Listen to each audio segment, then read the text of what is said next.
The live button just clicked. What's up? This is Noble. Welcome to Being Noble Podcast. It's the same music from my other podcast. I gotta find another beat. I know. I gotta find another beat. We're gonna have some fun tonight. We are. I'm a little late. Was trying to get the lighting right. I had my little notes. Was trying to just get things right, correct. Since we're talking about correction, I was trying to get things right and in order for you. My name is Noble Woods. I love having amazing conversations. I really do. If you know me, as you get to know me, as you subscribe to my channel, watch more of the content, learn about trading, love, all these different things from, pretty mature guy, son of a therapist, father was a barber, entrepreneur. I got an M.B.A. Love teaching people trading in the markets, but that's forced me to be really analytical. And nothing's more important than love. Nothing to me is more important than love. Nothing. So I feel like I've spent a lifetime learning and pulling from couples, those folks in my life that have been married 20, 30 plus years. I got an aunt, uncle, what they've been married like 52, 53? It's crazy. Oh, just sitting to talk, like sitting down to talk to wisdom, man. You pick up so much, So what this conversation specifically is about, topic may be controversial. I don't know. I didn't think it was that controversial at first. And then I posted it and people took it left and right and up and down. I was like, oh, snap. I thought it was pretty straightforward and simple. I am who I am. So once again, my name is Noble. If you're new to me, new to the channel, new to my page, share this with somebody now while you're watching. I also want to say this real quick. It's interactive. So you guys can type in. This is the point. You can type in, ask questions. We can go back and forth. I got a video that I want to play. I was up late last night scrolling. You know how it is. I'm scrolling. I see this video. And I'll play the video in a second. And what she said, I thought was really profound. I thought it was. When I first heard it, like the first 5 seconds, I was like, dang. Because she started off, and I'm going to play it, but let me key it up. She started off by saying, I don't correct my husband. She said, I've learned this, which means there's some growth and progression. I go word by word. I break this stuff down. It's so meticulous. I think it's important to do that with content because we just try to have these conversations and you're just like, you're missing the point. Like, did you even get the context of what the woman said or what whoever said? Right. So that's important. Got to get the right context. Watching this video, she basically says, I've learned this over time. I don't criticize. I don't correct my husband. And at first, my instant thought was like, why not? What's wrong with correction? Don't we need correction? Shouldn't we correct people? Shouldn't I be able to be corrected? Shouldn't I correct you? Shouldn't you correct me? What's wrong with correction? I listened to the rest of the video. I'm like, I get it. I assume, now there's some assumption. What I assume she meant makes perfect logical sense to me. I think it's powerful. I think it'll help you in your relationships. It'll help me in mine. This is something I've learned too. So this is personal. I got some examples. Some of my exes ain't gonna like me. I'm gonna share a few examples. I'm gonna talk about myself too. I am. Because as you can see, the little sub quote down there is a lot of discussion about control, love, growth, and maturity. Control. So I'm gonna play the video in a second. What I want you to do real quick is type in. Let me know where you're watching me from, though. Let's do that first. I'm here in Atlanta. Where y'all at? Susan Turner said, good evening. I'm ready for this conversation. That's what's up. Susan Turner. How you doing? Yeah, just stay on, It's live, it's interactive. I love this platform and what it allows me to do. Penne pasta, man. Penny's like my sister, my friend, my student, alumni from IU. What's up, Penny? Thanks for joining. Let's see. Tamaria. I hope I'm saying it right. Please, I hope I'm saying it right. I be messing up names, but Miss Warren. There we go. Miss Warren, how you doing? Thanks for joining. Glad you're here. Let's see. Susan is from Grand Rapids, Michigan. That's what's up. Grand Rapids. Shauna said, hey. Atlanta also, hey. What's up? How you doing? Penny with the blue hearts. Always. I know. Okay, so more people are joining. Let me play the video. Let me go to the post. The way that this works, I give a breakdown of what I feel. I have strong opinions, but I come with reason, logic, definition, statistics, something. I don't just have opinion that's just whimsical opinion. That's not how I operate as a man, right? I try to always, in even a fun debate, something light, and I think this is powerful and important, but I also think it's light, right? So if this stirs your emotions or trigger stuff, that's on you. Right. I have these. There's no offense, right? The goal is to engage, to share, to exchange, maybe to see something new, hear something you didn't get from somebody else, right? And just to empower us to really, be able to do this more often and have conversations about the things that are quote unquote controversial. All controversial means is if talked about publicly, there's a lot of disagreement. And the thing about disagreement is it's cool to have disagreement. It can be functional. You got to disagree to make products better, to figure out where you want your kids to go to school. Sometimes we disagree. That's normal. But if we can keep the anger out of it and keep it logical, right? That's where that we can as a community of people really build. So that's my heart. That's where I'm at. I think the topic is dope. Let me go ahead and get to it. My best friend for over 20 years. My guy. This is my brother right here, y'all. He said, "Oh boy, I hope you for this. I hope you ready for this battle, my brother. I'm ready, man. I hope you ready. Was you against me or you with me? Either way, it don't matter. You know me. I'm gonna have some fun. So, okay, video time. Here we go. Let me cue it up. Let me make sure I got the audio, and I got to start it over. I'm gonna start it over. Hold on. I'm gonna start it over. Have the confidence. Hold on. Here we go. Here's the video. Oh, I gotta hit play. Hold on. Wait, hold on. I'm gonna do it right. I'm gonna get y'all right. Hold on. I'm gonna make sure. Perspective. Nope. Hold on. I want to read. I do not correct. I'm gonna just let it play a couple times. Oh, I had to learn this. I do not correct my husband. There we go. I believe that it is my responsibility to have the confidence to give him my perspective. Confidence. Then we can talk about it and he can self-correct. I love him so much and I desire to honor and respect him. And I married him, so I would assume that he wants me to feel the same exact way. Good assumption. To take my perspective into high consideration with his actions. But I married a grown man. I'm not going to be disrespectful and talk to him like a child. One more time. I had to learn this. I do not correct my husband.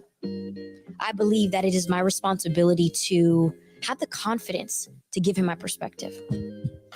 Then we can talk about it and he can self-correct. I love him so much and I desire to honor and respect him. And I married him, so I would assume that he wants me to feel the same exact way. To take my perspective into high consideration with his actions. But I married a grown man. I'm not going to be disrespectful and talk to him like a child. Oh, I had to. Okay, that was loaded. That was a lot. I had to listen to it a few times when I first heard it. So here's what I'm gonna do. I am actually going to hop over to Facebook where I wrote it out. Right. So I want you guys to see exactly what the post was. So here's what I do. Here's what's fun for me. I find content that I want to talk about that I think is relevant, important, matters, touches a nerve, will help me to grow, will help you to grow. Just a great conversation, right? I'll post it on Facebook. All right. And when I post it on Facebook, I'm really just posting to see, will this resonate, right? Will this stir some dialogue? Is this worth talking about? All right, so I kind of use Facebook as my testing ground for ideas. And what I told myself a couple weeks ago was, if the post gets enough instant reaction and it's flowing and it's making sense and people are debating and sharing their opinions, right? I'll do what I love doing and have been doing for 20 years. I'll start the conversation. I'll go live. I have to do it, right? So from here out, I got a certain number. If a post gets a certain number of comments, you can expect me to do this. I want to do it more often. I love doing it. Sometimes I get like, I don't know, the labor of it, the emotional work, to deal with everybody's opinion and try to be balanced and, just it's work. It is work, but it's fun. So here's what she said. I want to just repeat what she said real quick. She said, I had to learn this. Let's pause there. I had to learn this. That means she learned something. There was an old version of herself and a newer version. Here's what I find interesting. Let me just say this real quick. Here's what I find interesting. I'm going to ask the question. Do we continue to do anything that's not working for us? Like, think about that. Does anybody ever say, man, I learned, here's what I learned, but they're not doing it anymore? We only talk about stuff we learn because there's a benefit. And the new thing we've adopted is giving us better results than the old. So you can at least assume that. I think that's a smart assumption. Nobody talks about the new thing they learned that if it's not working. Nobody. It doesn't make sense. It's not logical. So we got to start there. Word by word. We're gonna take this slow and then we're gonna dive into it. And then I'm gonna get y'all's opinion. I'm gonna go back to the other polls. I'm gonna look at what everybody said. I want everybody to have a voice. Although I'm probably gonna disagree with half of y'all. And it's my show, right? So, but I'm gonna be respectful. I'm always respectful. So she said, I don't correct my husband. I do not correct my husband. I know for some women that was like, and we'll get to some of those comments that I got really late last night, 2, 3 in the morning. It was like, why on earth these? Oh my goodness, the vitriol kind of came out.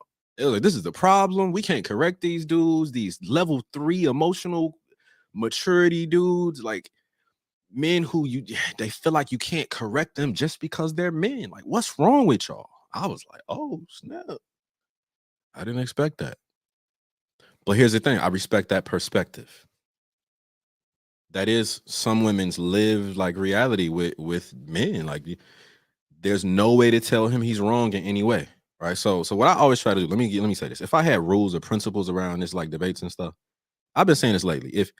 If I do something to you and you like, man, that was mean, even if I didn't intend it, I'm not going to say it wasn't mean. So if you said it was mean, it was mean, even though that wasn't my intention. So hopefully you can understand my intention, but I have to respect your perspective on what just occurred. Right. I hate when people like demean or like invalidate somebody else's truth, somebody else's feelings. All right. So she said, I don't correct my husband. She said, I believe it's my responsibility to have the confidence to give him my perspective.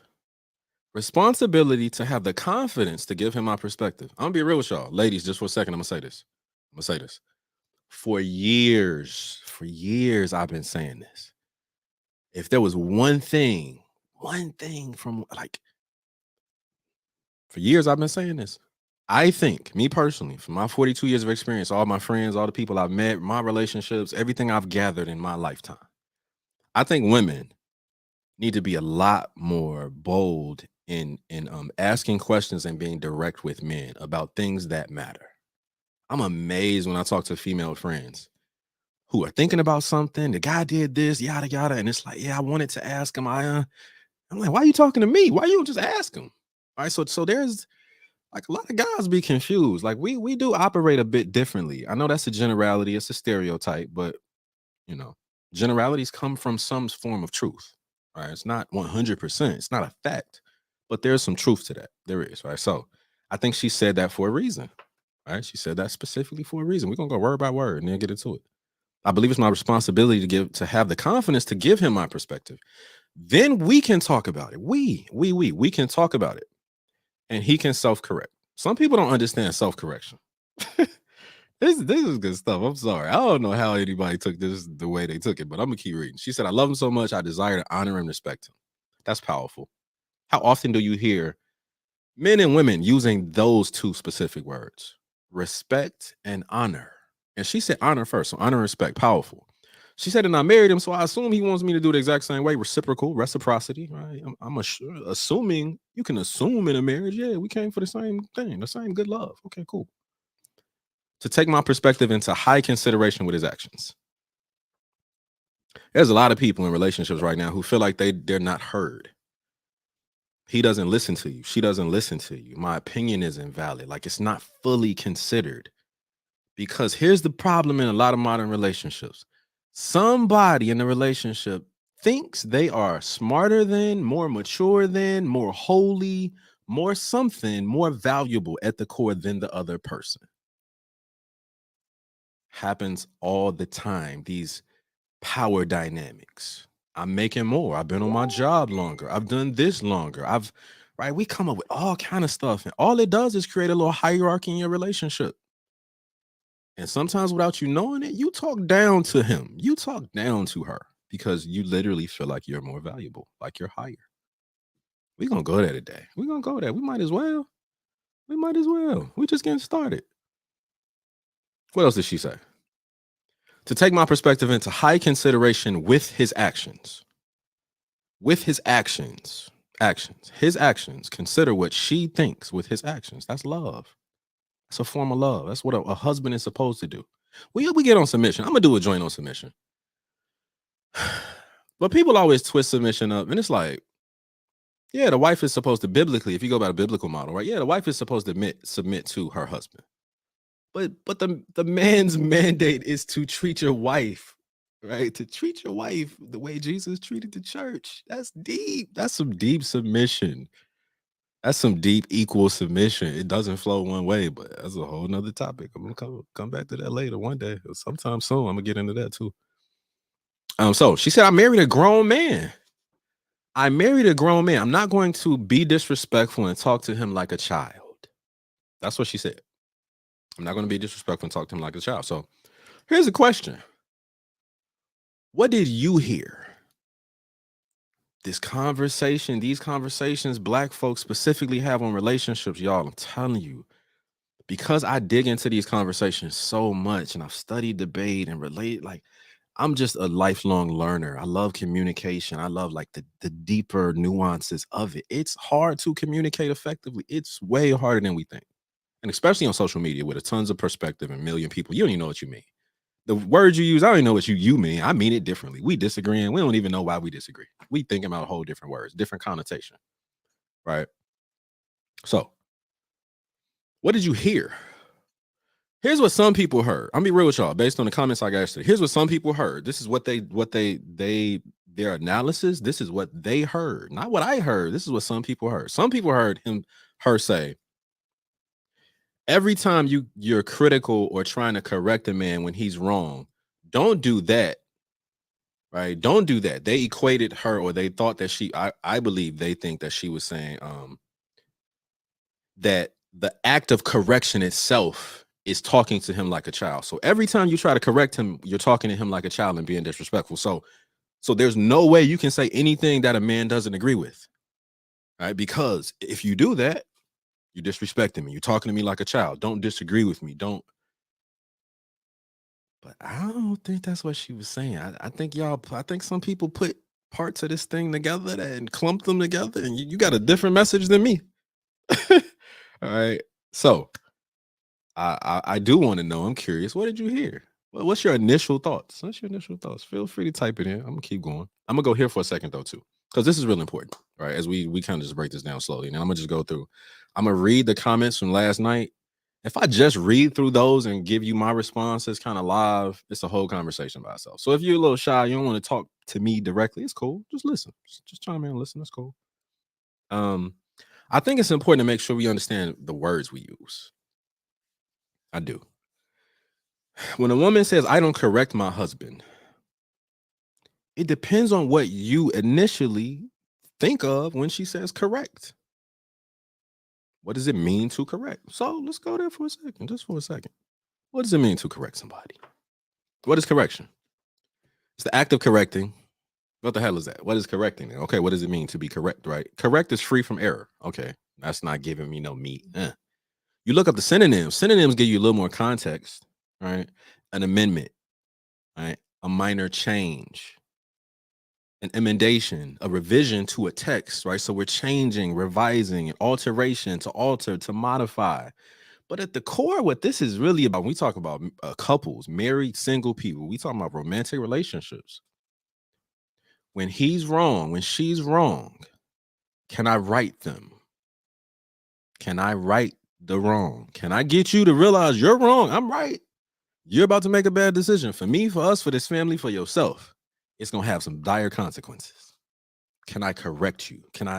Will you accept my correction? And that's where we're going. Like the words are so, right? So once again, will you accept my correction? Because at the core, this is about a right or wrong. So here's what blew me away when I was just kind of playing around with this last night. Actually, this morning I was playing around with this. Because I love to do this. The etymology of words. You got to get to the core root word.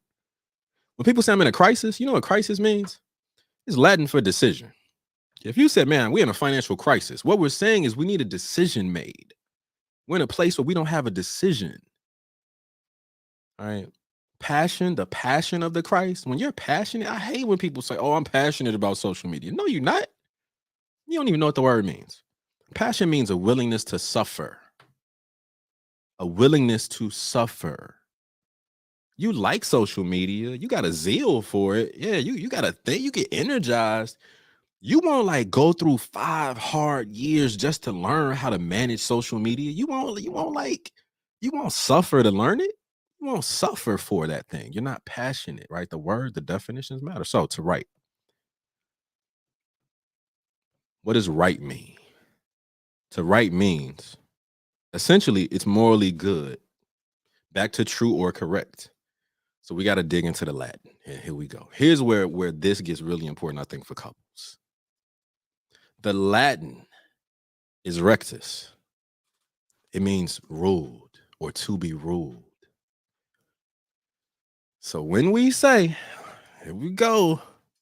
When I say, should you correct him or her? What I'm really saying, based on the etymology of the words, do your own. And I'm gonna hit y'all comments in a second. I see people writing. Greg, Tamari, I see you. Miss Moore, I see you. But if I change the answer, could you answer yes to all of these? Because if you say, should you correct your husband? If you say yes, then you're also saying you should change him. That's essentially what it means. You're also saying you feel like you should rule him. To right someone is to rule in that moment. It's to rule. It's to have your perspective overrun theirs. What I'm saying is right. What you're saying is wrong. I need you to comply. What do corrections officers do? I got a cousin. My cousin Stacy. She's a corrections officer. What do corrections officers do? They correct. How do they correct? By order. They keep the order. They supervise inmates. They make sure that they are following rules. They supervise. So here's the other question. In your relationship, in your marriage, as you think about this, right? Because I hope, and I'm for real, I hope this just changes some of you guys' perspective on it. Because once again, words matter. You can't talk about correction and not talk about change or ruling when that's what the word means. And some people need to listen to this and literally ask themselves, damn, why do I feel the need to correct him so much?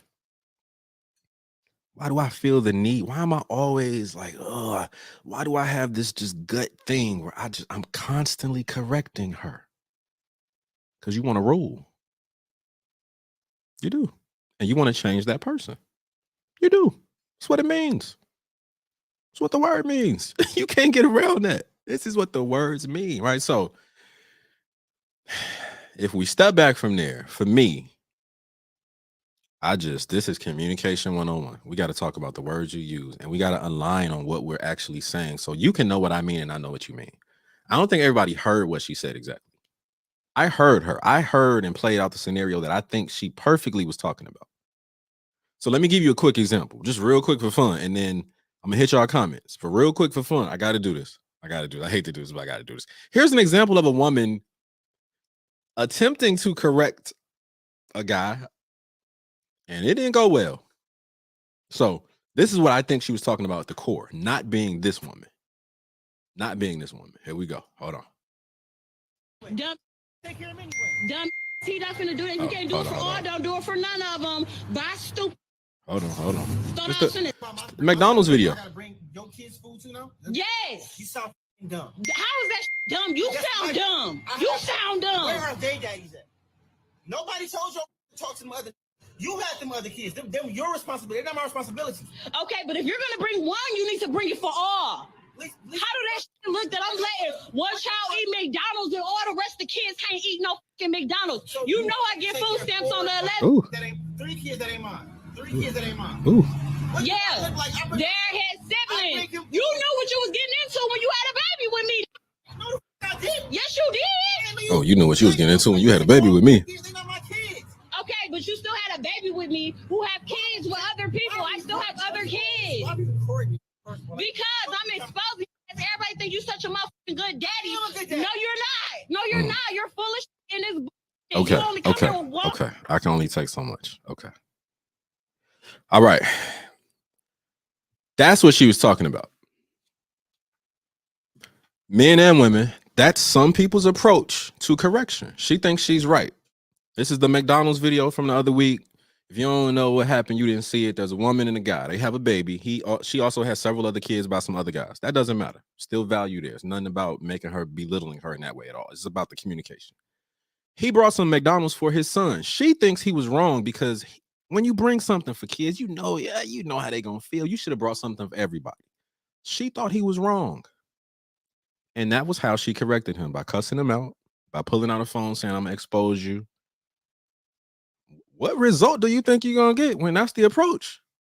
Now that's an easy example that I think we can all agree on is not the right approach. It's not loving. There was a better way she could approach. She probably would have got a whole totally different reaction from him. They didn't talk about it. They yelled. That right? And we do. So, oh Jesus.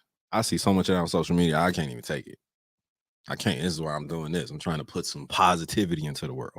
Right. So I think when I read the post, I think what she was saying is some version of her maybe wasn't that aggressive, but somewhere in some therapy or something, the woman's name is Dana. I'll give you her IG in a second. Dana, and her husband's Prince Donnell. You might know them from Instagram. I don't know them, but seem to be super real cool people. I love a lot of their content. It's good, healthy stuff for me. Yeah, it's good, healthy stuff. Yeah. So once again, what I think she was getting at is if that's correction or anything like that, aggressive, controlling, dominant, do what I want in the moment, the conflict in a lot of relationships. Let's be real. I'm gonna say this and then I'm gonna read. I'm gonna say this last thing. One of the best sermons I've ever heard in my life was by Andy Stanley here in Atlanta, Buckhead Church. Some years back, I can't remember the name of the sermon. It was about relationships and conflict. Amazing sermon, all this scripture. You ain't got to be a Christian to even like it. It was so logical. It was based in science, and scripture just bags up everything else anyway, because it's right for those who believe. That's reality more so than science even is, right? Or I'd say science reflects the truth anyway. So, but what he said at the end was so powerful. He was like, "Here's the thing. Let's just be honest. Most of the conflict that happens in relationships is because somebody's not getting what they want." I was like, "Oh, that really is it. It's all good. Relationships, it's all good. Oh, it's all good. Everything's amazing. The romance, everything's amazing. Until we start to disagree, until somebody stops getting what they want or need. It's the start of every divorce. It's the start of most times people cheat. It's the start of all the conflict. It's the start of the resentment. It's the conflict. It's when somebody's not getting their way. Right? And we have to be able to communicate in a way that people receive it. Kevin Samuels, I'm gonna say this for 2 seconds. Millions of people don't like his delivery. Message, okay, cool. Message it has a lot of truth. A, B, and C, whatever. I don't know a man that really disagrees with the core points. But his delivery, terrible. No emotional intelligence. You're talking to women. You can't just talk to women any kind of way. It is not. I mean, some women get right. So the delivery is important at all times. The delivery is important. So let me read some of these comments. So Mary said at the very end, I heard her equating disrespect to correlation.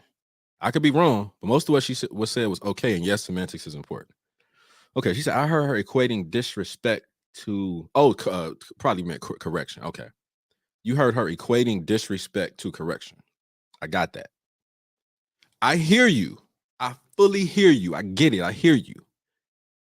But because I read through a lot of the comments and kind of got a little bit more perspective, that's not what she was saying.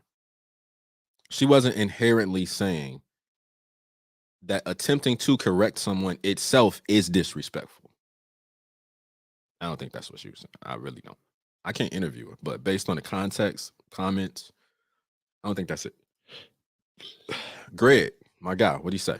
Greg said, I believe there's a difference between valued correction and disrespect or talking to a man like he's a child. She says she loves her husband enough to allow him to self-correct. As a man, I'm humble enough to say that many times in my decision-making abilities, I get blinded by pride, flesh, and my own wants. That self-correction goes out the door. I personally could not do anything with that woman. I need a woman who is not afraid to offer the correction I need to grow. So once again, I hear you. I respect that. Totally 100% opposite. We correct children. And let me give you a very, very solid point. I hate to say this. There's a lot of immature people who don't fully accept that the responsibility to grow is yours. It's yours. It is. I know we grow in relationships. I 100% know that. I know relationships. I don't have to be married to know marriages grow us. The process grows us. I know that from reading the word. Yes, it grows us. To love someone for a lifetime, you grow in character. Of course, of course, of course. But I'm going to be real with y'all. And Greg, because you my guy, I can say it. That to me sounds like a man who is not fully 100%. I get blinded by my own pride, flesh, and my own wants. So the self-correction goes out the door. That's not good enough. That's not good enough. I personally couldn't do anything with that woman because she actually wants to have a conversation with you. She doesn't want to control you or rule you. She wants to be able to have conversations with you. Say, hey, babe, this is what I think you like. This is my perspective. And then let you be a man and make your own decisions. You want to be ruled. That's the difference between me and you. It's one of my best friends, literally my best friend. I can say that. Me and him could do the whole show each other and go hard at each other, but I got the floor, so he can't say that, right? He on the comments, right? He got to type it in. I can talk, right? So I got an advantage, but respectfully, whole different opinion. Ooh, I can't lie. I respect it because that's your flow. You want your wife to be your corrector. You want her to be on you. You want her to provide you with the correction. But here's the thing. At the end of the day, correction is a self-governing thing. Your wife can't make you do anything. She can get angry. She can get mad. She could throw a fit. She could cuss you out. She could do a lot. No woman can make a man do anything. You literally cannot control anyone in this life except yourself. I think that's the core of what she's talking about. And what I read in the post as well was her and her husband. She said, we don't correct each other. Like, we don't have this, like, I need to check you and make sure, like, once again, control, change. When you fully accept who somebody is, I don't try to change nobody in my life. Nobody. Why? Because you grown. I can give you my perspective. I'll try to frame it logically. I'll try to give you my heart. I'll try to tell you how I feel. It is not my job to correct anybody but my child, and I don't have one. So let me give you a quick example. Real quick.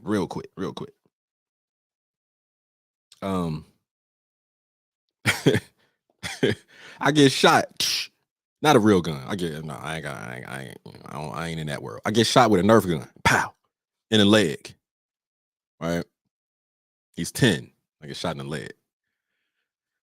I can tell he's excited, but he's not thinking like me. Them little Nerf guns too close can pop you out. They can, you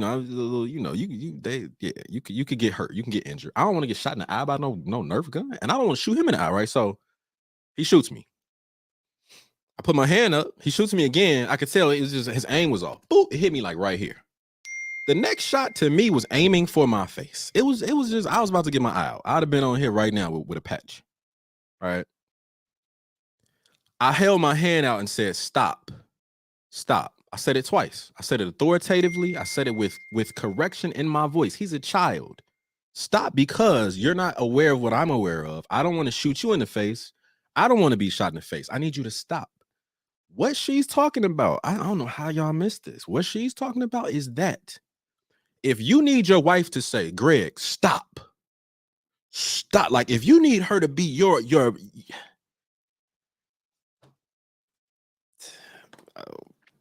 I don't know. I don't know about some of this logic. I get it. I get the growth part. I get in love. I get you can like give me a really, really tough conversation. You could tell me, no, but you've been lazy. You're not doing this. You could run your business better. You could do this better. You need to do like, you can give me all of that, but you can't make me do it. You can offer correction. Only I can decide to actually correct. So fundamentally, maybe that's the difference. Maybe some people just really believe that somebody else can correct you. I would love for an example of how somebody else can make you do something. Behavioral changes, character change. Accountability is different from correction. We talking about correction. You correct children, and you talk to a child like he or she's a child with authority. I'm gonna keep going. I'm gonna keep going. I love y'all. I'm gonna keep going. You know, I ain't afraid. I ain't afraid. We gonna have some fun. Don said, "Teach Noble." I'm trying, man. Don, come on, Don. You know, I'm trying. Anyway. Okay, cool. I got a dog on that up in here. Alicia said, she's letting him be the head like he should. Men carry a heavy burden being the head. Also, I mean, all she can do is give her advice and let him make his decision because all eyes will be on him with whatever happens to the household. You know what? Hold on. Let me read that one more time. All she can do is give her advice. Let him make the decision because all eyes will be on him with whatever happens to the household.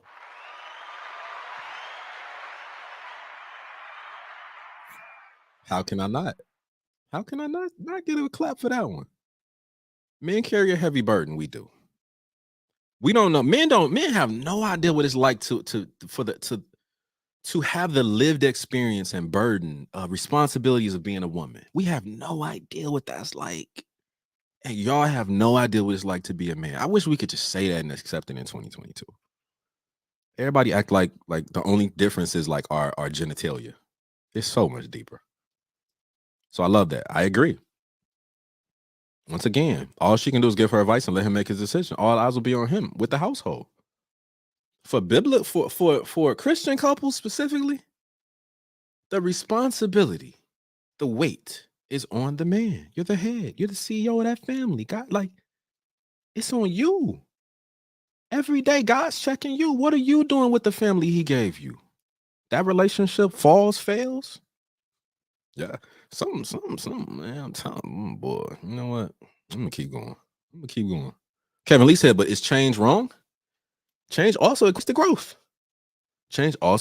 growth. Okay, here we go. Now see, that's what I love. A question. Just a question. That means you open. So, and I'm not saying I'm like God and have all the answers. Clearly, I'm not, right? But I think I'm trying to make a logical argument about why my perspective is what it is, right? I said a lot of discussion about control, growth, love, and maturity. So yeah, growth is there. To change is to grow. You got to change to grow. Yeah, of course. And there's different stimuli. There's different catalysts. That's hard to say. To change. But if you're depending on another person for your change, I don't know how that works. If I want to get in shape, if I want to be better in my business, better customer service, more classes, more partnerships, better physique, working out more, anything I want to grow and change in, doesn't it start with me? I mean, I know people can help you and spur you on and get you motivated and all of those things. But I don't know. I don't think change is wrong at all. I think relying on somebody else to change you is the problem. That's what I think. Dennis said in a marriage, it's all or nothing. Correction with love. Okay. She put a caveat to it. Correction. Change with love. Control with love. Gray area. I'm open to it. Okay, cool. Okay, let's expand a little bit. Can there be a sense of control with somebody who loves you? Does that take away the control if you accept the correction? Noble, I love you, babe. I think you need to do this, and here's my perspective. Can I say, dang, I think you're right. I'm going to do that. Yeah, that's given with love. But the thing is, in that scenario, I don't think she's trying to control me. I think she's trying to help me. And I think that's why I started with the words. I think the mindset of a controlling, like, well, I got an ex. I'm gonna talk about it real quick. I got several because I ain't married. So all of my exes, all the girls I've dated in my life are exes, right? So you don't know what I'm talking about. I would ask her something. I'd be like, what you think about this? You know, I would ask for her advice. She would give me her perspective. She was super smart. It was thoughtful. And when I didn't do what she thought was the better idea, she would always get upset or angry with me. I remember having multiple conversations. I'd be like, yo, like, I ask you for your perspective because I value your opinion. I consider what you think. But I'm not asking you to make my decision. I still get to make my decisions, even with your input, right? So I'm only asking you because I value it. But inherently, I know more about my business, yada, yada, whatever the thing is. I'm just getting perspective. And we got into it all the time because every time I asked, it got to where literally I couldn't even ask for her opinion because she wouldn't want to give it to me because she didn't think I would not listen, because I listen, but she didn't think I would do what she thought was better. She wanted control. She did. So why are we not together now? I can't be with a controlling woman. I like why do I do this? You think I would do all of this and get perspective and talk to people and have and I messed with Greg earlier, but that's once again, that's my brother, right? So, you know, I can mess with him. I can go there and be a little more aggressive with him. Right. But once again, you know, correction with love. I think when the love is there, it's not correction. That's how fundamentally I kind of view it, Dana. You know what I'm saying? Like, correct a child, hierarchy, authority. Stop doing that. Get up, make your room. Do right. We have authority over you have authority over your child. I think some people in relationships think they got authority over their man or their woman because you honestly marry somebody who's less mature than you. I'm gonna get to these other comments in a second. Let me just fly through these. Jatanya said, dang, I'm late to the party. It's cool. You can rewatch it. The McDonald's video was a prank for likes and to go viral. Oh, okay, cool. The whole this is fake. However, I agree that this type of woman you should never be with, whether married or not. Okay, yeah, cool. So that's the thing, right? Even if it's fake, it's cool because there are women that are like that. And there are men that are very controlling too. I don't want to make this a guy, you know, wasn't anything. My guy Steve said, yo. So Steve, I'm about to punish you. We supposed to be on at 6. You supposed to be my co-host. So you getting punished right now. I'm gonna add you when I feel like it. Nah, I'm gonna bring you up. Shauna said to Greg, she said claps. She agrees with Greg. She agrees. It's a free world. I disagree with both of y'all. I think those are great excuses to not, as a man up. You know, let me take that back. I hate the word man up. Because we don't have a magic button to push to magically just grow in our character. But I get what that word means. At the core, when people say man up, you know what they're saying? They're saying get rid of all the excuses and go to the core of where all change and where the best quality of your life will come from. Your decisions. You. That's what women say. Why is there no equivalent to man up? We don't say woman up. Why is that only a man-based term? Because there's a part of manhood, there's an aspect of manhood that literally means you can cry, you can get it out, you can feel you're human. But at some point, all that masculine energy got to come up. We got to change. We got to grow. We got to be disciplined. Body, money, finances, sex. Like men get decimated when we don't have discipline. And all discipline is literally doing what you say. If I say I'm gonna go to the gym 5 times this week and I don't, I'm undisciplined. I can't even do what I say.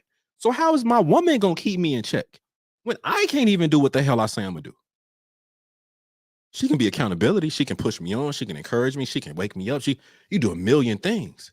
At the end of the day, you can't make me do nothing. You can't. So I would love some examples of how y'all, some of you guys who are on the on that side, I would love to know who you control. I would love to know. Let's go there for a second. Let's play with this for a second. There's some men right now who are sexually frustrated in their marriage. Your wife isn't giving you some enough. You feel like it should be more. She's tired, A, B, and C. This is a problem always. Every time. This come up in every men's married circle. Single guys know about it. That's why some single dudes be scared to get married. All right, because dudes tell these stories about how they ain't had none in all this time. Right? If you think she's wrong, tell me, how are you going to correct your wife? Take any scenario. Your husband is spending money on stuff that's putting y'all more in debt. How are you going to control, rule him, and get him to correct?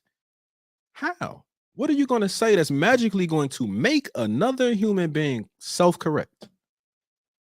I don't get it. I don't know who y'all controlling. Give me some of these powers. I need some of these powers. Lord Jesus. Tamari said, let's not confuse tone delivery with the act. Correction can be done respectfully and in love, or it can be done rudely and disrespectfully. I think that's what she's getting at after thinking about it. Love that. I love that. You're processing, you're thinking about it, you're adding more, you're thinking about it. Great. Once again, when I first heard it, I was like, ugh. Then I was, oh, no. I think I get it. Yeah, I get it. I get where she's going. What I got to say, too, is you're talking to the son of a therapist. Right, my mom's a therapist, so I'm not saying I'm on some level deeper than all y'all. Like, I'm not saying. I'm just saying I was raised on like my mom's a therapist. All this new self-help, self-love stuff. I was learning this stuff 20, 30, literally raised on this type of stuff. Right, strong emotional IQ. Right, these principles that matter. Self-therapy. Right. So I hear you. I love that you're processing and thinking it through. Correction can be done respectfully. So here's the thing. I can't lie. Every time I hear y'all say correction, I'm instantly going to a child. So yeah, you can correct a child with love, but that child's a child, and your job as the parent is to correct. Get off the counter at Kroger. You shouldn't be up on the counter. Get off the counter, right? Like your job is to mandate change without question. You're not. Like these new age parents, some of them, I get it. You want to like have these adult relationships with your child. Some parents want to do what she said. You want to like talk your children into obedience. Some people are old school. You're my son, you're my daughter because of my authority as your father. Do what I say. I know what's best. I provide for you. Your children got to listen to you. Your spouse don't. That's the difference. Ken Lee said providing perspective is going to address. Wait, let me read this slowly. Providing a perspective is going to address the supposed wrong so that it's not a petty way of correcting. She said, I'll allow him to self-correct. So obviously her intent is still to correct him because she provides that perspective. She dressed it up pretty. So here's the thing. Let's be real. Kevin Lee, you make a great point. Let's keep it 100. I started there. Of course, we want the person we're in a relationship to act right. Of course we do. That's the core of conflict. When you stop doing all the stuff that I want you to do, think you should do, believe you should do, that's when stuff starts getting a little crazy. So yes, inherently, we're pleased when people do what we like for them to do. Yeah, that's there. But I think there's a deep maturity to say, I give him my perspective and I allow him to do with it what he wants. I think that's the difference between love and control. And control is not love. It's not. God himself doesn't try to control us. Regardless of who you think God is, there's like 800 gods. So clearly the one real true one doesn't force himself upon you. And he loves us. He made us, right? So if God in all of his love doesn't literally step into your body and control you and make you change, now he might give you all the setup. He'll definitely give you the situation. He'll give you the impetus. He'll give you the motivation. He'll give you the strength. But that change, tell me something that you've changed in your life that you didn't want to change, but because somebody else wanted it so bad for you, you changed, even though you didn't want to change. That's what I'm getting at. It's a self-governing act. Always. Always. Even if I'm taking your advice, I'm still deciding to actually correct. Always. We'll keep going. Great comment. Love that. She said, curious. If you place correction with a child, would it be a better term for adult relationships? If you place correction with children. Oh, what would be a better term for adults? You know what? I don't want to control anybody. And this lady asked me, a woman asked me last night. She was like, yo, well, she was honest. She was real honest. I love it. She was like being really transparent. She was like, no, well, here's the thing. let me be real with you. Like sometimes, I think she maybe was married. She's like, look, my husband, sometimes I need to correct his decisions. He's about to make a bad decision for us. It's going to impact me as a woman. I'm just supposed to sit and watch it. I'm just supposed to sit and watch him make this decision. Now I know there's probably a better decision that should be made right now.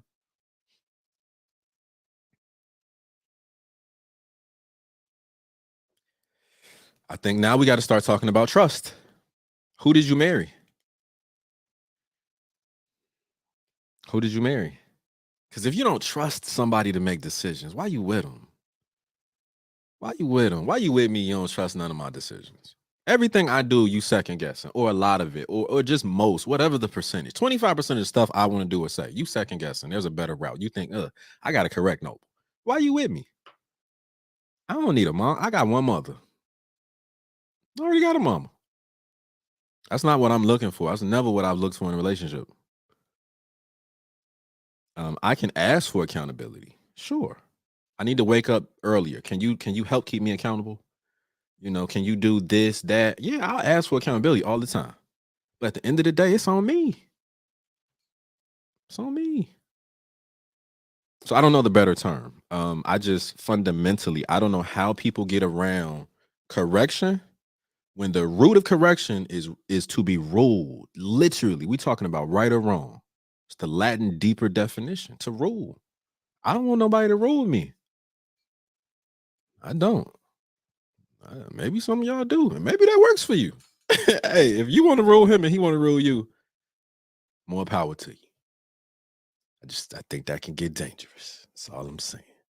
Children are taught and corrected. A grown man being corrected is disrespectful. Guiding a person to function the way that you want them to function is control.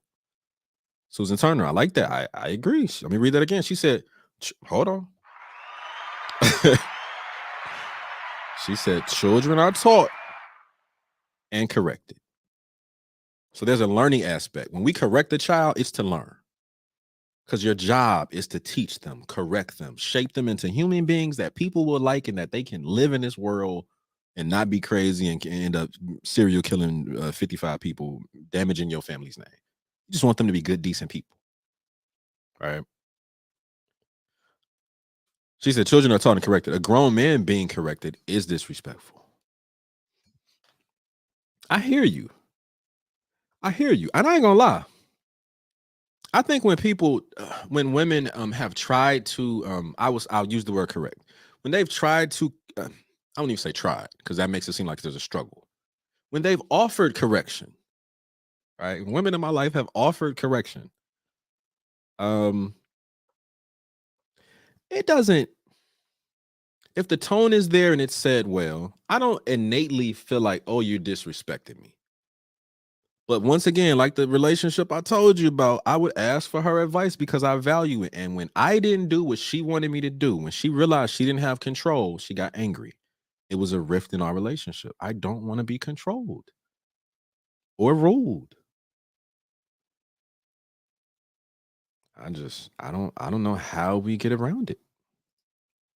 Dina said, your wife can't make you do anything and vice versa. But, okay, but I'm with you. Let's go. But you can't offer a perspective that your partner may not see 1000% all day. I think that's the beauty of marriage. You got 4 eyes, right? You got a whole nother person who can see parts of you that you don't see or won't acknowledge or subconsciously haven't healed from certain traumas. We don't see ourselves fully. Nobody does. You don't even know how you walk from behind.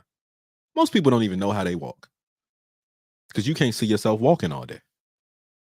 Anyway, she says, so if you are grown, you can take it in. You may not change or accept it in that moment, but when done with love and coming from a place of positive intent, it is well received.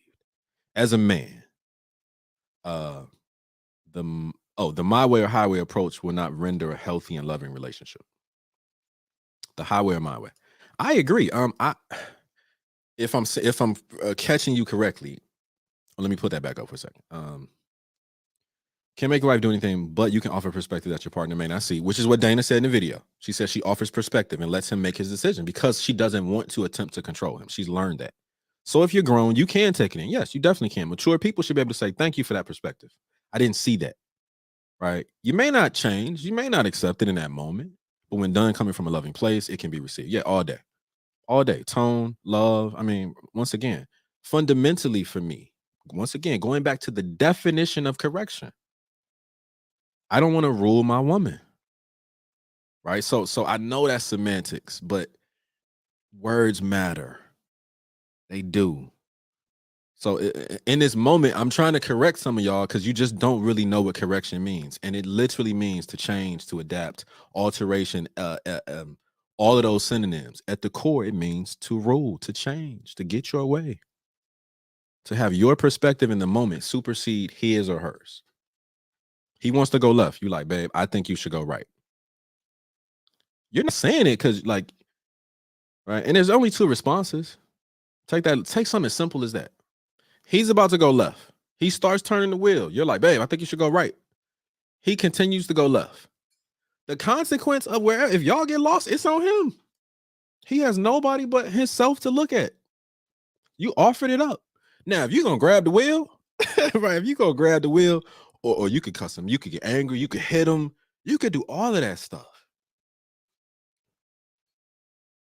I don't know where that gets you. And I agree. Men who have a my way or the highway approach definitely doesn't work, because what they're saying is they're not taking her view into high consideration. And I would ask, man, like, why would you marry her if you can't listen to her, right? If you can't literally be like, wow, that's why I married you. That's a better idea. I'm doing that. Why? What you married a girl for? I think there's a lot of people just marry people who you really that booty was looking nice. He was giving you that D. All them emotions got fluttered. It's a lot of people married who literally really, you didn't get your ideal. You weren't patient enough. You didn't take enough time to see his character, her character. That's why you're doing all this correcting. There's a lot of people doing a lot of correcting because they can't correct the relationship. And I'm talking about the controlling correcting, the disrespectful correcting, the talk down to you as if you are my child correcting. It happens. Nobody's going to admit it. Nobody's going to admit it. I don't think that's what Greg is saying. No woman can make a man do anything. Agreed. Okay, you think he's saying something different. Okay, maybe I took it wrong. I'm human. I might have took it the wrong way. If I did, Greg's gonna correct me because I went off on him a little bit. Not really, but I just for the sake of the podcast, I had to. He said she said, Dawn said, I also feel God can speak to a wayward husband or husband who is not hearing God clearly through his wife's God-aligned, loving actions and words all day. All day. Not now, honestly, now we digging into a conversation on submission. And I ain't gonna go there today, but that's where we going, Don. Yeah, God, yeah, you the head. Yeah, you the head. Yep. That's God's divine order. Yep. It is. But if you love your wife and you trust the God in her, you would consult her. So it's not I'm the head, you do what I say. It's not domineering. It's not that. No, when you know you off, lean on that. Yes. Yes. So I'm with you. I agree. I don't want to dominate nobody. I'm the one hosting the podcast. Y'all know I like listening. And I want to make good decisions. I think, it's important to just make good decisions and be able to hear perspective. Kevin Lee said, military. I must have said that a while back. How many comments I got? Oh, I got a lot of comments down there. Dang. Oh, okay. Okay, I'm gonna try to read. Let me fly through these. Male or female, husband, wife, no one can make you do anything. So if that's what you're standing on, Noble, that's inherently flawed logic. Male or female, husband and wife, no one can make you do anything. So if that's what you're standing on, no, it's not flawed logic. What I'm saying is love does not control. God does not try to control you. I don't want to be controlled by my wife. When I was a child, I'm okay. I 100% respect my mom's authority. My mom could tell me something to rule me in the moment, to correct my behavior. I'm totally 100% okay with that. Ain't no flawed logic. I gave you the very structured logic to all of this. And I started with the definition. We correct children. If you feel the need to correct your spouse, you got some deeper underlying issues. And I'm not saying that by offering your perspective that they won't correct. That's a subtle difference. And the example it's literally the example of I'm sitting at the light or whatever. I'm about to make the decision. Babe, what do you think? She says, well, here's what I think. And I'm like, well, I was gonna go this way. And she's like, well, I think this. And I simply say, you know what? Yeah, that makes more sense. This stuff is this real simple. But she wasn't correcting me. Her mindset in that moment was not let me talk to my husband child and literally help him because he makes immature bad decisions. And some women said it in this other post. I'm gonna go to this other post. We'll go to this other post in a second. Because I think right now in this post, like and the people we have commenting, which is always, it's always, just more perspective, but for real, like early this morning, I had several women who was just like, yo, like, but when I see him making bad, immature decisions, what do I do? I'm like, so you trying to ask me how to get your way? I don't know. You married him. Like, welcome to life. You can't control nobody. Only person you can control is you. Talk to him. Learn how to have really, really effective communication where he hears you and you hear him and your perspective is considered. I don't know how any two adults do anything other than that. I don't want nobody to rule me. I don't. Greg said, nope. Not saying I want a woman to rule me. You are if you said you want her correction. And I don't want a woman that wants me to rule her. Okay, rule. So you're saying you don't want correction because that's what correction means. You cut the ending of my comment off. I did. Okay. Sometimes I don't want to self-correct. Sometimes I don't want to self-correct, right? I think my way is the gospel when in reality it's not true. You know that you're inherently flawed. You don't make perfect decisions. Love that. I need a helpmate, not someone afraid to offer her perspective when needed. Okay. So somewhere in there, I thought you were passing the buck to her to say, but I hear you. Communication's delicate. I'm sorry, I read it the wrong way. And this is my best friend, y'all. So I read him the wrong way. I've known him for 20 years. I just read him. Plus, you told me, are you ready for this battle when we started? So, Negro, I thought you was on the other side. If that's what you're saying what she said. Need a helpmate, not afraid of, and think about what Dana said in the video. She said, what did she say? What was the word she said?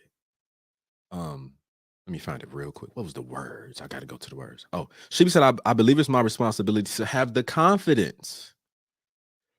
She said, I believe it's my responsibility to have the confidence to give him my perspective all day. And even that, let's be real. Like, if your wife is timid and afraid to give you her perspective, ooh, that bad sign. You don't have trust. You don't have open flowing communication. Something's off when she can't even give you her perspective. She feels like you can't be talked to. You think you're the man, and you are, but you ain't the man you think you are.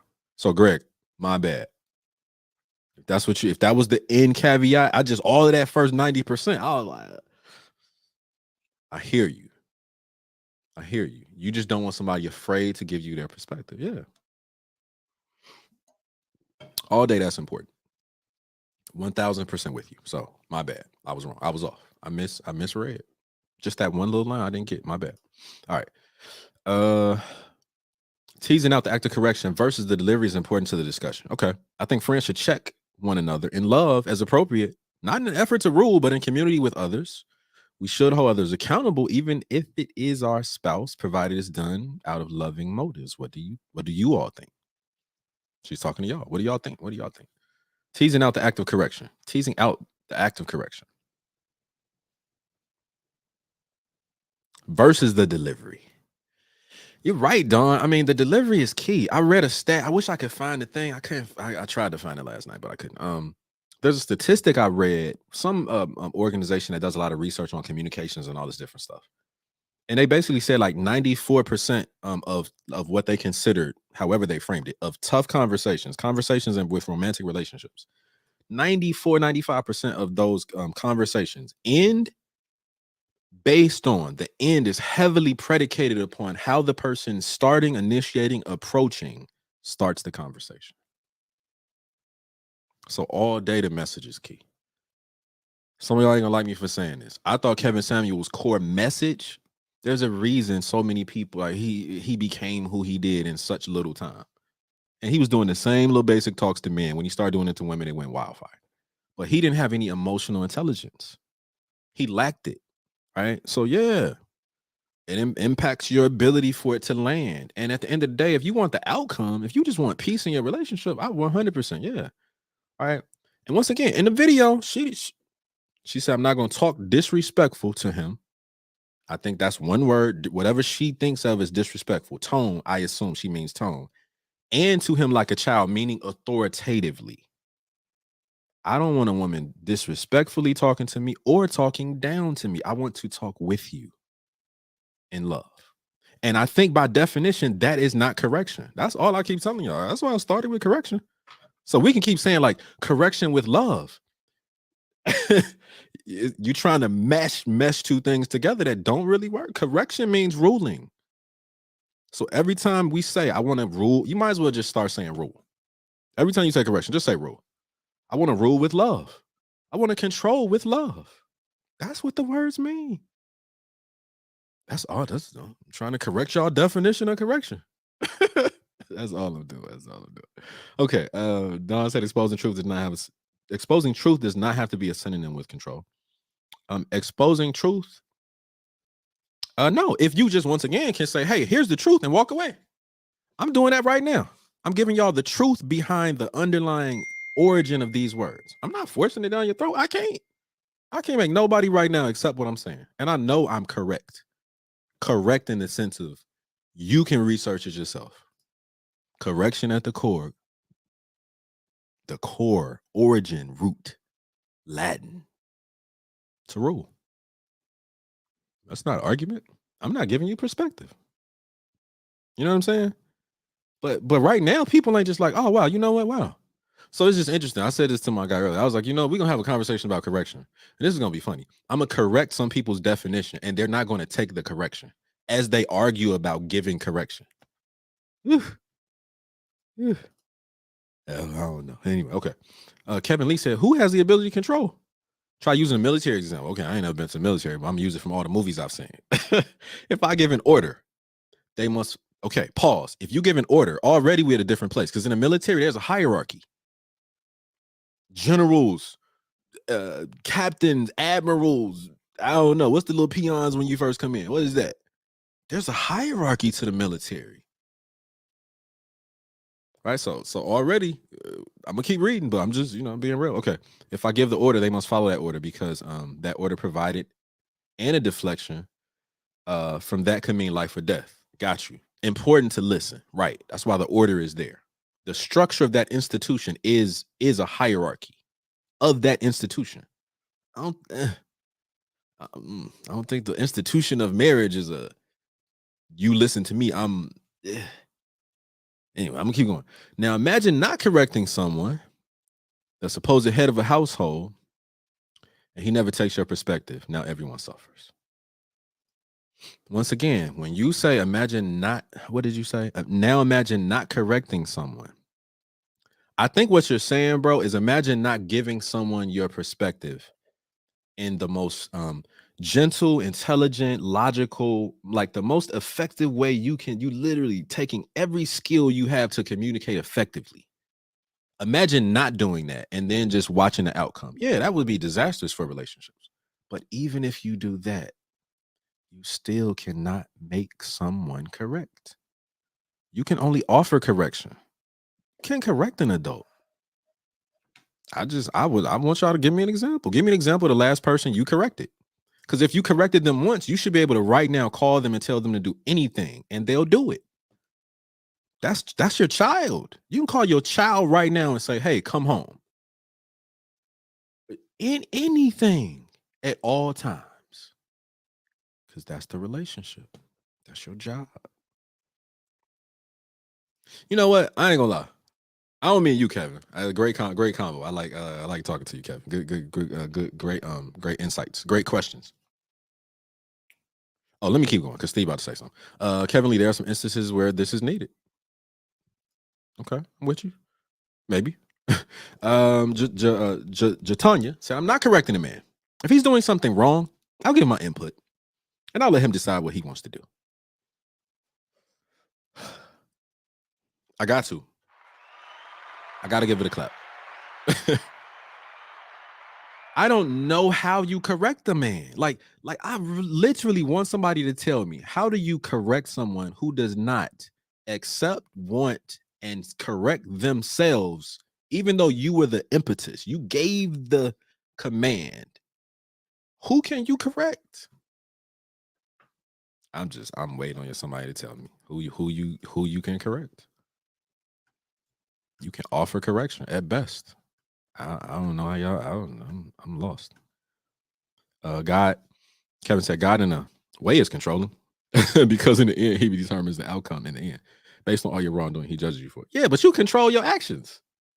That's like okay. I teach people about investing, right? I don't give grades, but if I did, you control your grade, not me. The Bible's filled with, the whole book is him trying to show you how to get the reward, the outcome you want. It's up to you, and he don't force nothing on you. It's up to you. Believe me, trust in me. Anything in any biblical text, any divine faith, anything, it's up to you. It's your choice. Just like an atheist, you don't gotta believe in God at all. I think that's a fundamental principle, like a universal natural law. The only person I can control is me. And at best, I can control my child just because I have authority and they can't eat without me. And what they gonna do? What is a child gonna do without the parent? All right, they're gonna be on the street homeless. All right. So they need you. All right, there's a dependency there. Okay, I'm gonna do this. Let me kind of skip around just a little bit. I'm gonna kind of hit some new people. Let's see. Steve said, all the women feel that the absolute need to correct their husband. Okay, here we go. Steve said, all the women. Yo, Steve, you ready? Text me real quick. I don't even know if you're still on. My bad. All the women that feel. Okay, let me read Steve's. All the women that feel the absolute need to correct their husband all the time are only doing it because they can't make the real correction they want to make of not marrying him or having had a kid by him. Perfect little segue. Let me grab Steve. Let me Steve, I'm gonna send you the link on Facebook real quick. Let me do this real quick, y'all. Real quick. Grab Steve to the conversation. Where's that thing? Okay, it's right here. Steve, send me a quick message so I can send you something back. Just send me anything, because the way my screens are set up, it's a little. Well, let me see. Maybe.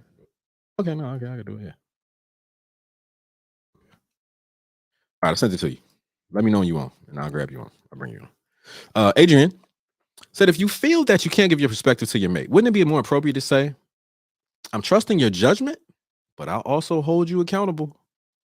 I like that. I like that. Right? That's why I do this, right? That's new. I think out of everything we said, she's probably the first person to give us new language that we might be able to agree upon, use, play with. I like that. I'm trusting your judgment, but I also hold you accountable. And then I would have to ask you, like, what do you mean by hold accountable? But once again, I like that because out of this entire conversation, I've been on here hour and 15 minutes, 13 minutes. It's the first conversation where somebody gave us some new language to do something, you know what I'm saying? Something a little different, a little new, right? To actually put some sort of bow on it, to say, okay, cool, I can't control you. I can't, right? I feel you. If you can't give your perspective, would it be more? And she asked the question, right? So I think I'll say this for me. As a man, for me. If I'm making a decision and my woman really is like, I don't think that's the best decision, and she lovingly gives me her perspective, gently, lovingly, she tells me it's logical. I'm very logical. Just break down the logic, especially if it's math related. Whatever the math is, I'm doing. Like, I don't even, right? So I try, you know, I try really hard to keep my ego out of stuff because I know inherently we like being right as human beings. Everything you believe, you only believe it because you think you're right. Right? Like nobody believes something that they think is wrong. So by default, everything human beings believe they think is right. And we don't all believe the same stuff. Right? That's the conundrum of life, right? So killing that ego, how do you hear somebody? I think, and once again, if my woman is like, she doesn't per se trust the decision, but she's like, you know what? I'm gonna trust your judgment, but I'm gonna hold you accountable. I might be cool with that. I just need to know what accountable means. Well, what you mean you gonna hold me accountable? It sounds like a little death threat. What does that mean? You can hold me accountable? I don't know. But I like that though. Yeah. I think that's getting right. And I think that's where couples have to, you talk this stuff out. Find a language that works for you. That's why I do this. Because if Adrian, if you know, the guy you're dating, I don't know if you married, you know, but who, right? Those are the conversations we need to be having, right? Babe, I don't always trust your decisions, but like, and have that conversation and go there. What does this sound like for you? What does it sound like for you? It's different for every man and then for every woman. Like when I'm going to, as a man, when I'm going to, I've heard your perspective, but I still am going to choose something that's different than what you've offered up. How can I even reject your correction lovingly? What does that sound like for you? That's the work, right? That's the work, right? That's what's important. Kevin Lee said, you're right. You can't force anybody to do anything. I'm still going to say you can provide an opinion that is informing them of some sort of wrongdoing or conflict with the situation, so that opinion is a correction dressed in a pretty dress. Once again, Kevin, I hear you. And you keep taking correction and saying wrap it in a pretty dress. All I'm saying is if you really want to correct, if at the core of your heart you really just want to control them, that's not love. That's control. To me, it's I correct children. I don't want to correct a grown woman. I don't. I have no desire. None. And I have in the past. So there's growth. Let me be real with y'all. I've definitely had like I'm really smart. Yeah, I've definitely had some manipulative ways where I tried to figure out my like main way to like get what I want is compliments. I'm nice when like literally think about that. Not mean, I'm nice. And I don't mean nice with it. I literally mean my personality type, which is sanguine. If you ever dove into the book, what's that book? I heard this, you heard that. It's based on the 4 temperaments. My temperament, if you're in my same temperament, you're fun loving. You're like people and fun, right? This is people and fun, right? So that's who I am. If you ever study the 4 temperaments, if you're a sanguine, yellow, when we don't get our needs met, our habit, what we do to get our how we manipulate is through compliments. I'm gonna compliment you to I'm gonna make you feel so good. I'm gonna woo you into my decision because I just want you to do what I want you to do at the end of the day. All right, I know that about myself. I just admitted that. I've done the inner work. And when I feel myself, oh, I'm like, oh, don't do it. Don't do it. That's your ego. You just want what you want. And even though it sounds sweet, it's manipulative. Honesty, radical honesty, it'll help you grow. So once again, I've had a lot more of that in my past. My current relationship, I asked her this morning. I was like, yo, be like radical honesty with me. Radical honesty. And she knows what I mean when I say that. Radical honesty is like say what normally is hard to say. And I literally I give you full freedom to say what may be hard for you to say. I want you to say it so we can have clarity. Radical honesty. Have I ever in this relationship been controlling? She was like, nope, not once. I don't feel like you ever pulled me. I don't feel like I'm ever stressed to do what you want me to do, ever. So, personal check in with you. You know what I'm saying? You check in. You know what I'm saying? You just gotta ask the question. Okay, I'm gonna read a few more comments real quick, and then I'm gonna ask Steve on Steve. See, Steve just joined. Let's see. Don said, "Ouch." I don't know what "ouch" was, but somebody said something. Jatanya said, "Bottom line is effective communication and trust." Bottom line, Yes, let's get it. Bottom line. Effective communication. Natasha said, "What's your birth sign?" The best birth sign of all. No, Aquarius. Like down the book Aquarius. Loyal, creative, emotional, philosophical. Favorite word is I think. Aquarian. Dina said, yes, let's talk about submission. Maybe not today, but let's talk about submission. Is not a dirty word, but it has been made dirty by people who don't understand the biblical submission. Yeah, I totally agree. And Dina, I promise you, I might do that one this week because it's like, why not? I might as well. So yeah, I definitely will. Adrian said a better word. Let's not use the word correct with adults. Let's use the word perspective. See, Adrian, you're right now in like solutions mode. We've talked about it. We've had a really good conversation for an hour and 20 minutes. I've given you guys truth on the core Latin root for correction. It means to rule. If I say that and you still want to use it, I think that's an example of you don't like correction. That's what the word means. So every time you say correction, just insert rule or control. See how it sounds. So Adrian, once again, a better word. Let's not use correct. I agree. That's not the right word. Let's use the word perspective. And my question, what's the question for this show? Should a woman correct her man? She's saying take out correct. Should a woman give her man perspective when he's making a decision? Yes. All day. All day. Dang. That was such a good point. We can stop there, but I ain't gonna stop there. Let me pull up Steve. Let me see how this works. Yeah. There you go. All right, let me give Steve a quick intro. So this is one of my closest best friends, along with Greg, who I'm so sorry I misread.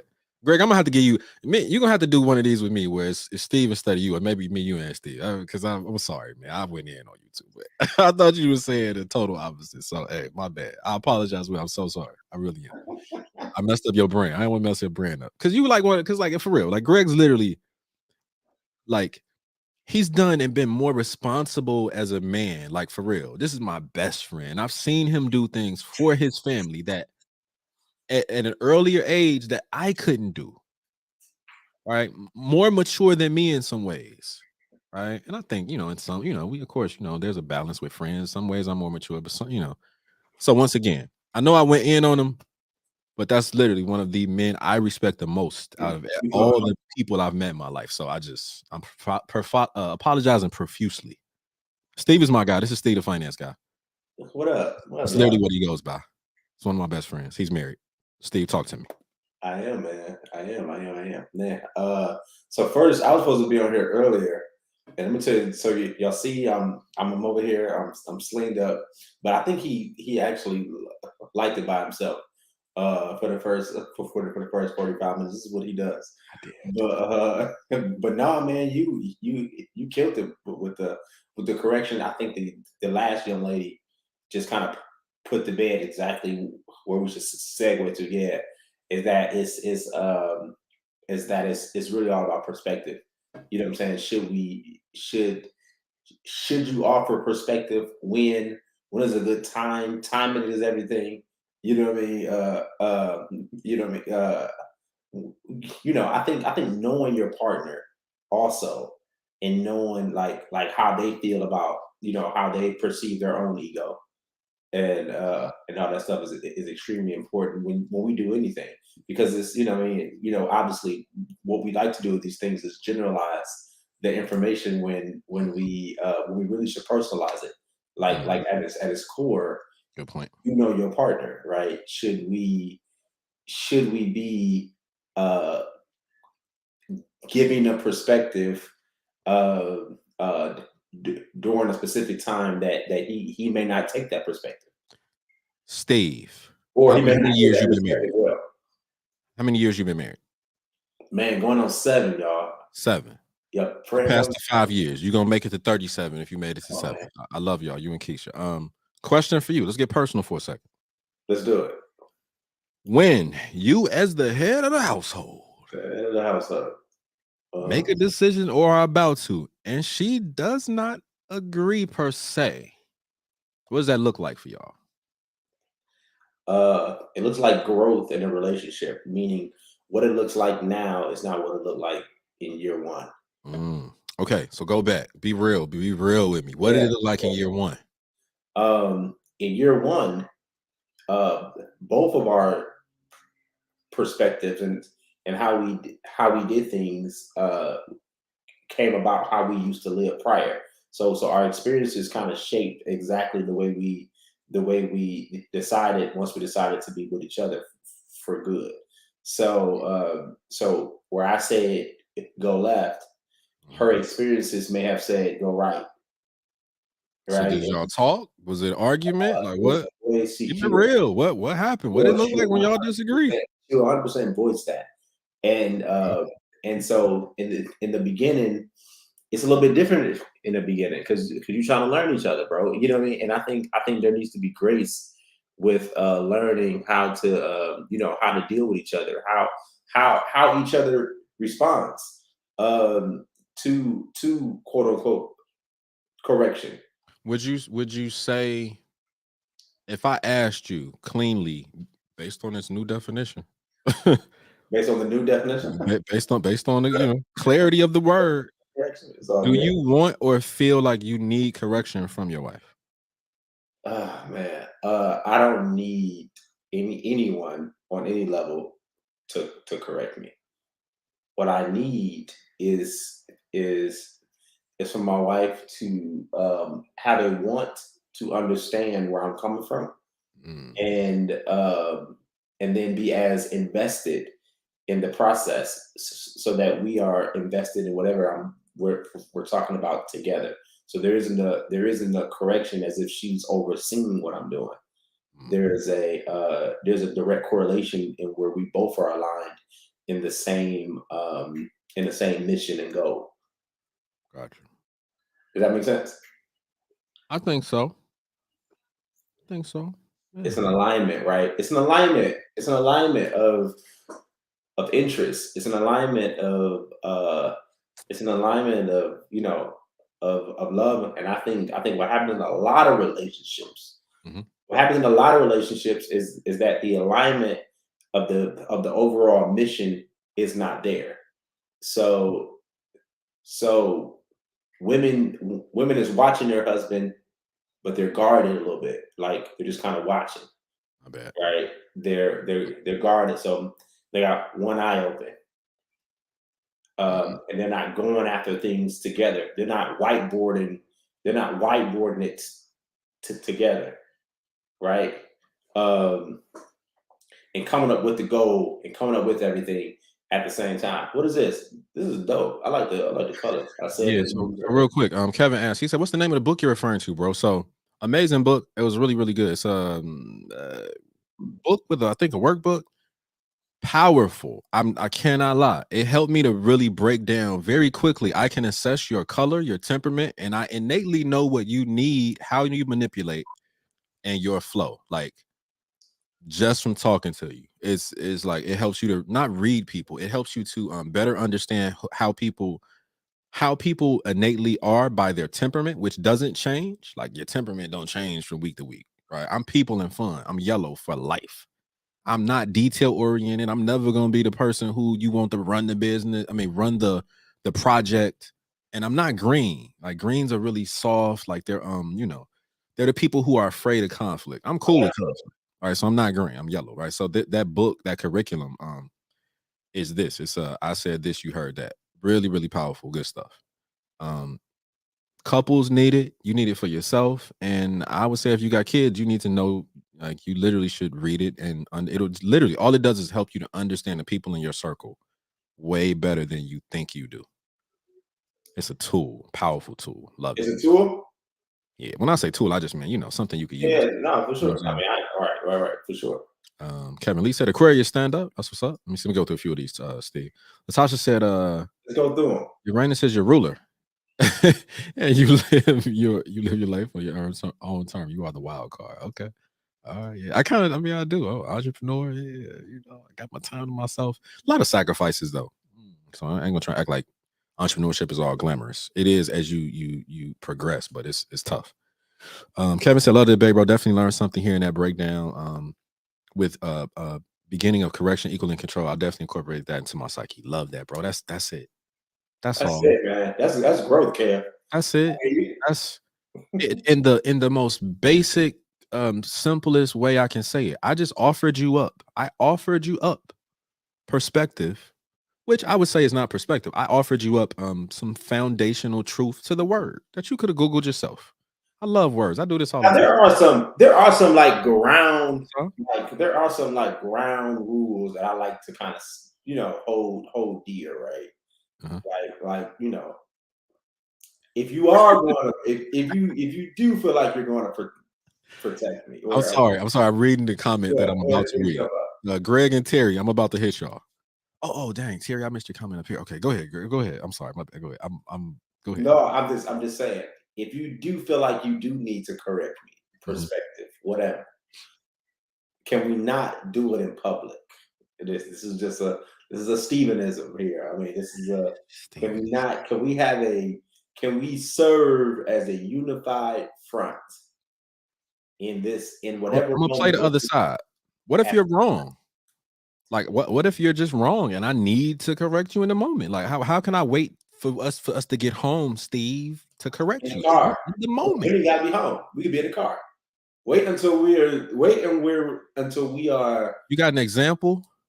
I would love to see an like example. yeah, whether it's real or practical, just but something Okay, practical, okay, right? We gotta put okay. context to everything. I got you. We gotta put context. So, Mary, I'm throwing it out there. I think my wife is watching. I told her I was gonna be on. If she's not What's watching, up, Keish? she's not being supportive at all. You better go correct her. Can you hear me? Yeah, I got you. I got you. Right. Can you hear me, or am I breaking up? Yeah, no, I got you. All right, cool. Yeah, you good. So when my wife first got married, I told her that we used to play games all the time. We used to go out and we'll have couples games and family games, and there are times where I would absolutely I would, if we're playing Monopoly, I may have an extra $100. If we're playing, or I may roll the dice and it may say 7, I may move an 8. Right? Steve's a cheater, y'all. Because it didn't benefit me. It didn't benefit me in the moment. In the beginning of our marriage, you know who would be the first one to catch me? My wife. This is gonna be wild. Why are you hunting me down? Out of Steve, all people. I love you, but that ain't the example you wanted to use. You Because what you're saying is, no, you gave an example where I was clearly. You asked me that I tried to get the one where I was clearly wrong. yeah. I mean, yeah, you was you're right. You was wrong, but I you was ain't. wrong. So you didn't want her to expose your cheating. Is what you're saying? You wanted her to be like, babe, like later on, be like, Negro, you was Hey, I cheating. saw you take 100. Let's not do that again. I ain't gonna even say nothing. I'm gonna let you have that one. I'm not gonna endorse it. Listen, I want to, but I know what you meant. And I know what you mean at the core. it's I at ain't the gonna, I don't core. really It's at have the like core. a great example of like public disrespect, kind of like that correction. You can't be the one to out me. Yeah, All right, everybody else can. Somebody else can catch me. You can't be the one. Because I'm like, look, you can't be praying on my downfall now. yeah. Because then how we take it all deep, right? Then we want to go to the deep end. Oh yeah. You praying on my downfall now, right? A Now you Monopoly game. Right. Now you just watching me. Let me hit some comments real quick. Terry Washington, hello there. You know what I'm saying. Hello there. Terry Washington said, "You said a whole word." She's talking to Susan. What's up, Terry? What's up, boo? She said, Susan Turner, you said a whole word. The code of armor being passed down from generation to generation to women definitely affects how we communicate our opinion with men. That's deep. That's I love that.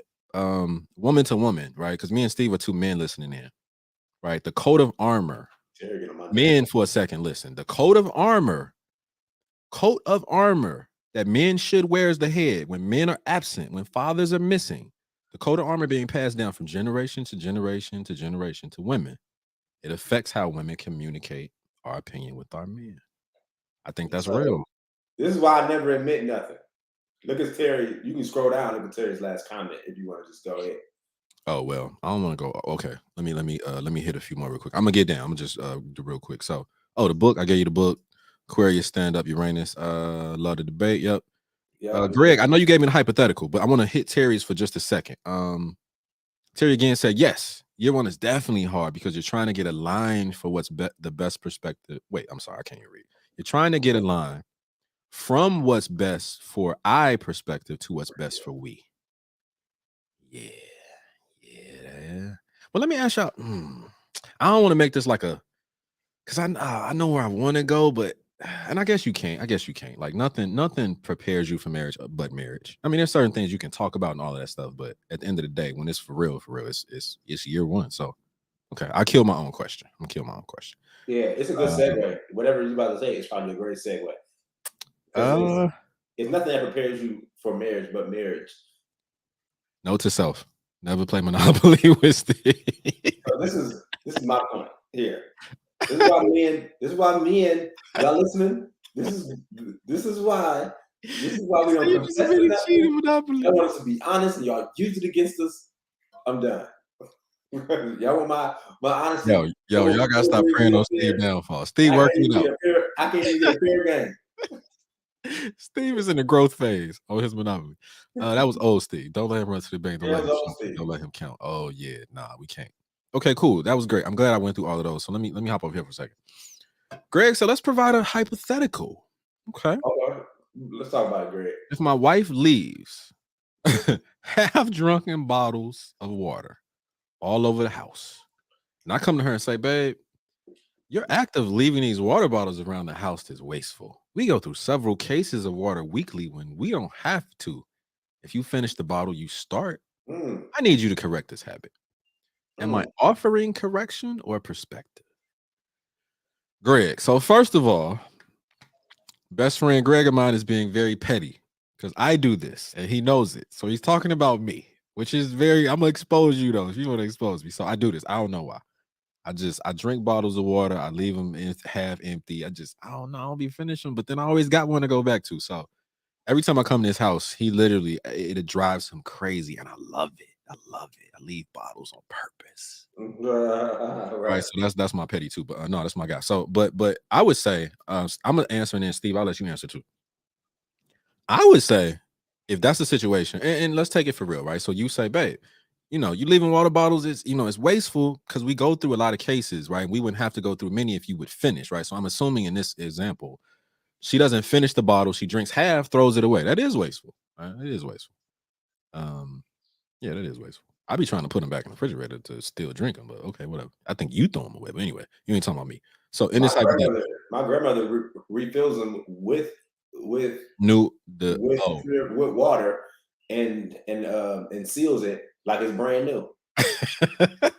Remind me not to go to your grandma's house.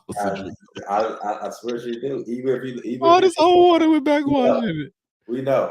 Okay, so I would say, Greg, based on that, when you open it, nothing. I would say based on that, Greg, when you said at the end, I need you to correct this habit. I think that's right where I don't know. It depends on how you say that, how it lands. If that's your normal language, I think you've offered the perspective, and to then say I need you to correct it is basically saying, here's my perspective, now obey. Like you're basically saying, I need you to obey. I need you to change. I need in this moment for you to take my perspective and actually do something different. When you say I need you to correct, once again, we talked about this. I need you to correct this habit. Just replace the word. I need you to change this habit. I don't know. I think that one might heavily be tone and how you say it. Because you could say that very beautifully and it could come off like, I just, I need you. I need you to change this habit. I need you to change. But here's the thing. It's like, here's the thing about love. I'll say this. Every time we want somebody to change,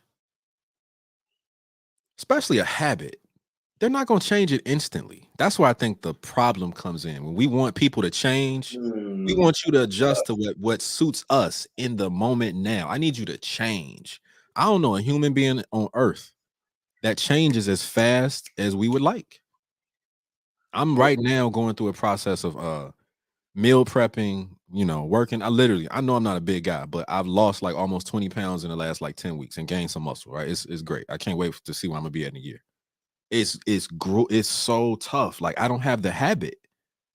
And I do weekly checking. Like it takes so much just for me to eat 3 meals a day. Just to do what I want to do for myself. And it takes so much work and mental energy to do it. So I feel you, but I think the request of I need you to change could be problematic because if she then turned around and said, well, here's something here's something about you that I've noticed, my husband I love, and I need you to change. How fast can you change? I don't like that. You don't like what?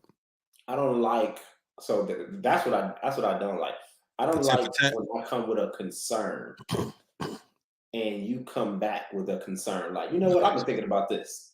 Mhm. Like we just can't address that concern that I have So at the so moment. let Like so let me do this because you're right, but I want to take the point away from that for a second. I So read I read for a his comment second, differently too, by the way. for a second, remove the tit for tat that I added because I didn't really mean to add that. Okay. I was just trying to reflectively say, if 2-3 weeks from now she I got brings up it. I something got it. you I got it. do, can you actually change? Can No, you right now change? you At can't. best, you can say, babe, I hear you. I'll do better, but it ain't gonna happen overnight. I wouldn't say that either. I wouldn't say that either. What I would offer is that, so if I'm reading his comment again, can you put his comment up? Oh yeah, I'll put it back up. No, just can you keep his Yeah. comment, sir? If I'm reading his comment, what I hear is, um, if someone says, "I need you to correct this habit," Uh-huh. to me, what I'm reading What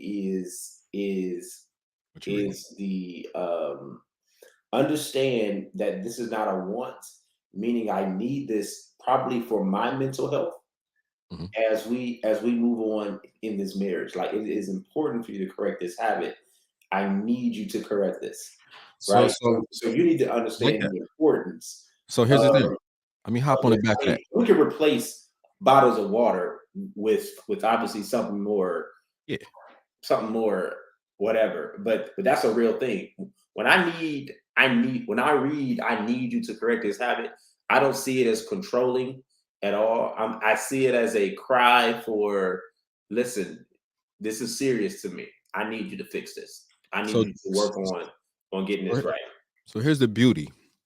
And this, y'all, this is the crux of it. You gotta communicate openly, honestly, boldly, effectively with your partner.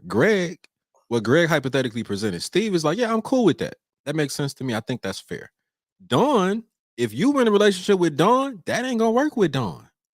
I need you to correct. To Dawn feels like a ruling statement, even if your heart of hearts is not. It feels like you're trying to rule her in the moment because you're still saying, well, here's my perspective, but I need you to change, right? It still is kind of there's a right. So I think even that, right? Slight gray. Some people cool with it, some not. But that's where the communication comes in, right? And I think we probably, I mean, And I don't know. I don't know. Me, I feel like it needs to be grace to your point. Like when you're now we're talking about habits, right? yeah, Because it needs to be grace. So if you agree to, hey, I'm work on this habit. As much grace as I give you to change this habit, mhm. uh, as much grace as I give you to change this habit, or change it, then there needs to be understanding of my grace, and you need to acknowledge the habit daily as or whatever you're working on it. You know what I mean? Like, I'm gonna push back for a second. Here's what I've experienced that's tough for me. I'm be real with you. This is something that's been that was tough in a previous relationship. I have a heart to hear my woman. I don't want to like upset her. I don't want to like I don't want anybody around me in my space to feel like being around me makes your life worse in any way, right? I want peace and happiness. That's right, right, right. straight I up. think we all want that innately, right? We all want that. It's not special to me. We all want that. The problem, the problem.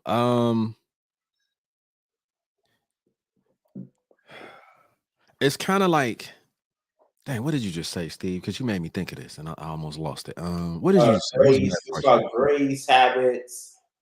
Steve's the best. It's Steve's the best. You know what? It's almost like here. You know what? Here's what gets tricky.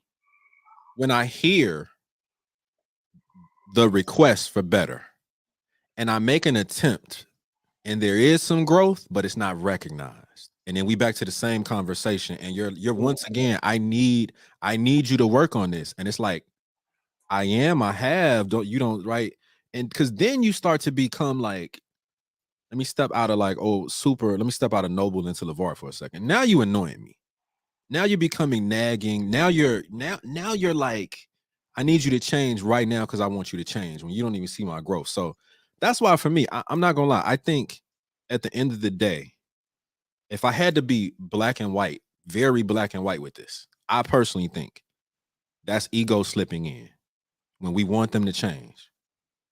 And we give the perspective and can't just leave with the perspective. Here's my perspective. Here's how it made me feel. You know, it throws my day off, babe. It's this. Here's how, like, if you give all of that and walk away, if somebody loves you and they heard your heart, they're probably going to at least want to change.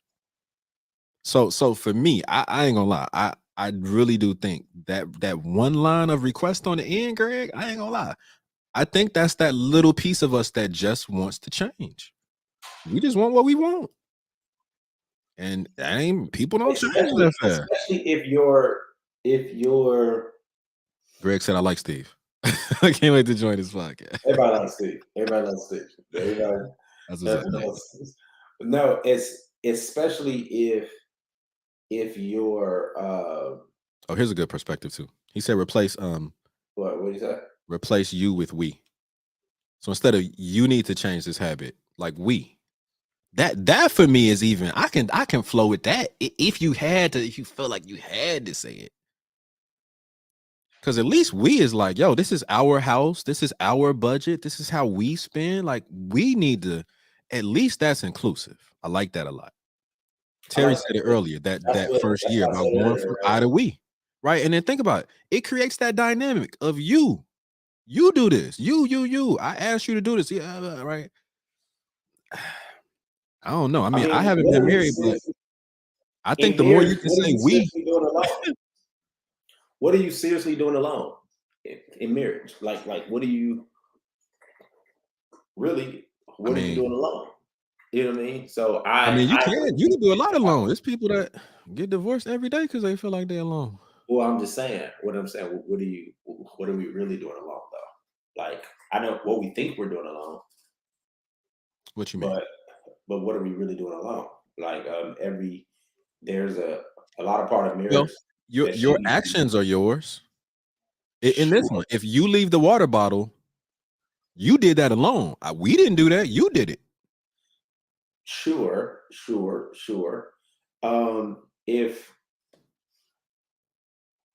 you're giving a speech to a team at work, if you're giving a speech to a team at work and you want to, and you don't want to isolate or you don't want to make people feel like the audience to feel like I'm zeroing in on you, right? Or if I want the house to be clean, right? You would always typically, if you want it to be done, you would always include yourself in that cleaning, right? I do it all the time with the kids, with everybody else. Like, hey guys, we got to do a better job around this house, include myself, right? So we gotta, if it's water bottles, let's pick them up. I'll make sure my blanket is folded.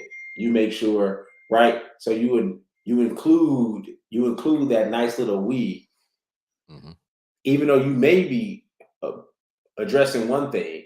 But if we're learning how to communicate, there is still effective communication in order to get the job done. Like, if the goal is to get the job done, then there is effective communication all the way around to not feel like you are by yourself in this in what you're trying to do, especially if the goal is to get the house clean. While I'm dropping little gems, because y'all know me, I love the books, the curriculums, all that stuff. I try to keep up with, just life learner. There's a really dope series that I don't think you can even buy anymore, and it was so good. I don't know why they discontinued it. It's from a guy named Pete Scazzaro, pastor, and I don't know. And if you're a Christian, even if you're not a Christian, it don't even matter. Literally, it's that amazing. You literally do not have to believe in Jesus. It would help revolutionize your relationships. It's amazing. I can't find it. So even like right now, my current relationship, I can't go through it with her because I don't have I don't have it. We went through it years ago. But I'm gonna say this principle real quick. They had something called incarnational listening. It was like a therapy thing. All right. Wife, husband comes home. He gets on his phone. He's up in his office. He's home, but he's not really home. How does she address it? Right. This was this practice. I'm gonna throw this out with respect to the creators of it. So let me say this. Emotionally healthy spirituality is what it's called.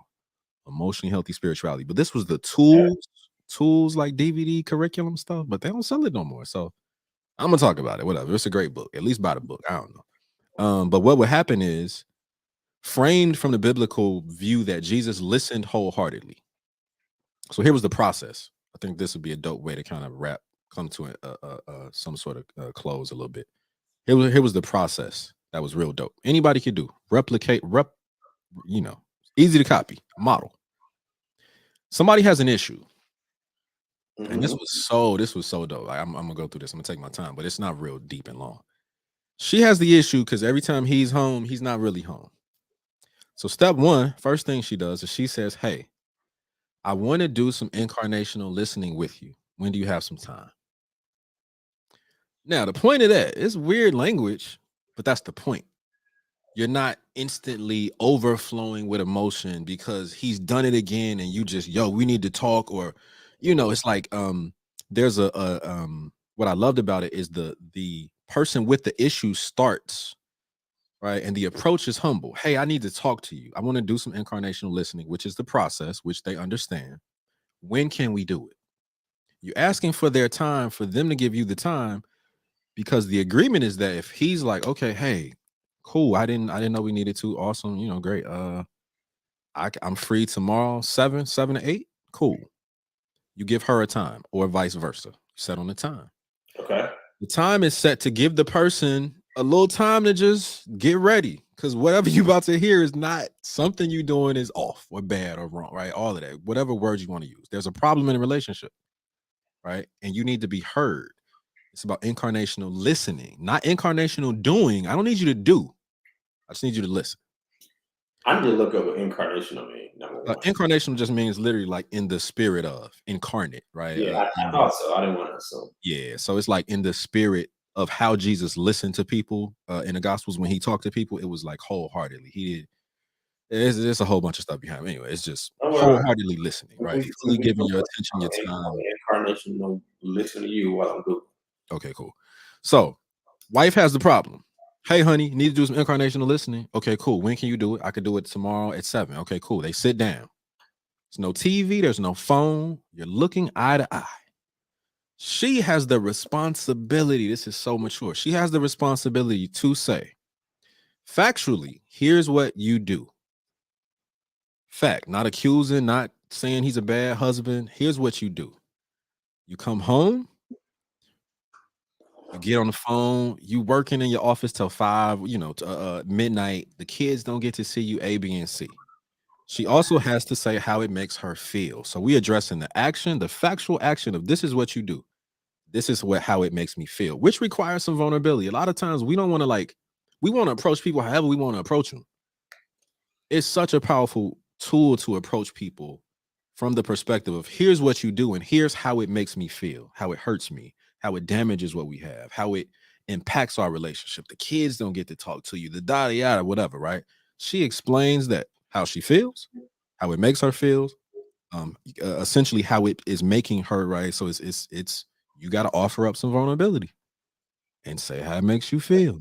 We're not approaching with anger. We're approaching with the real heart, the real underlying emotion of what this thing is doing to you. You then ask that person, once you're finished, the other person, just like in therapy, you essentially you saying like, yo, did you hear me? It's his job to say, here's what I heard. Because we don't often always hear each other. It's his job to basically repeat back and her job to make sure that he heard what she said. Here's what I heard. I come home, I'm not doing this. The kids don't get to talk to me. You feel like I'm not there. You feel like I'm doing that. I'm just giving my all to work. I'm not this. I'm not there for you. Even though I'm here, I'm not here. Wow. Do I have it right? That's how I feel. I can't lie. The first time I went through this or heard it and we modeled it out and role played it and all this stuff, powerful. But at the end, I'm talking to Greg specifically. At the end, after giving the perspective, after vulnerably saying how I feel, after saying how it's affecting the relationship, there's no request for change. You're just offering a perspective. And it's then that person's job. Hopefully you married the right person because we can't control anybody. Right? If somebody does that type of approach, I think that has a much if we could like test this much higher rate of success for one, getting technically what you want, the need being filled, and two, the person who you're talking to feeling like you didn't come at them the wrong way. Like, once again, I can't quote the statistic, but 94% of how things end when it's a tough conversation romantically, it's based on how we started off. You started off crazy and accusing and very aggressive. People tend to get defensive. They block. They deflate. It's not going to go anywhere. So I just want to offer that up. Super dope model. Yeah, I like that. I think, man, I have a trouble. Couples don't do stuff like that. Most couples don't do stuff like that. No, not at all. And I have, and this may be culturally or whatever, but I have trouble like holistically taking in completely healthy communication. I think there's something healthy in raw communication as well, right? Define raw. Man, first thoughts, first feelings, laying it out there on the line, right? Raw, right? Because healthy communication, through, I'm being very careful with my words. I want to make sure what I'm saying is extremely clear. You understand it. Let me ask you extremely.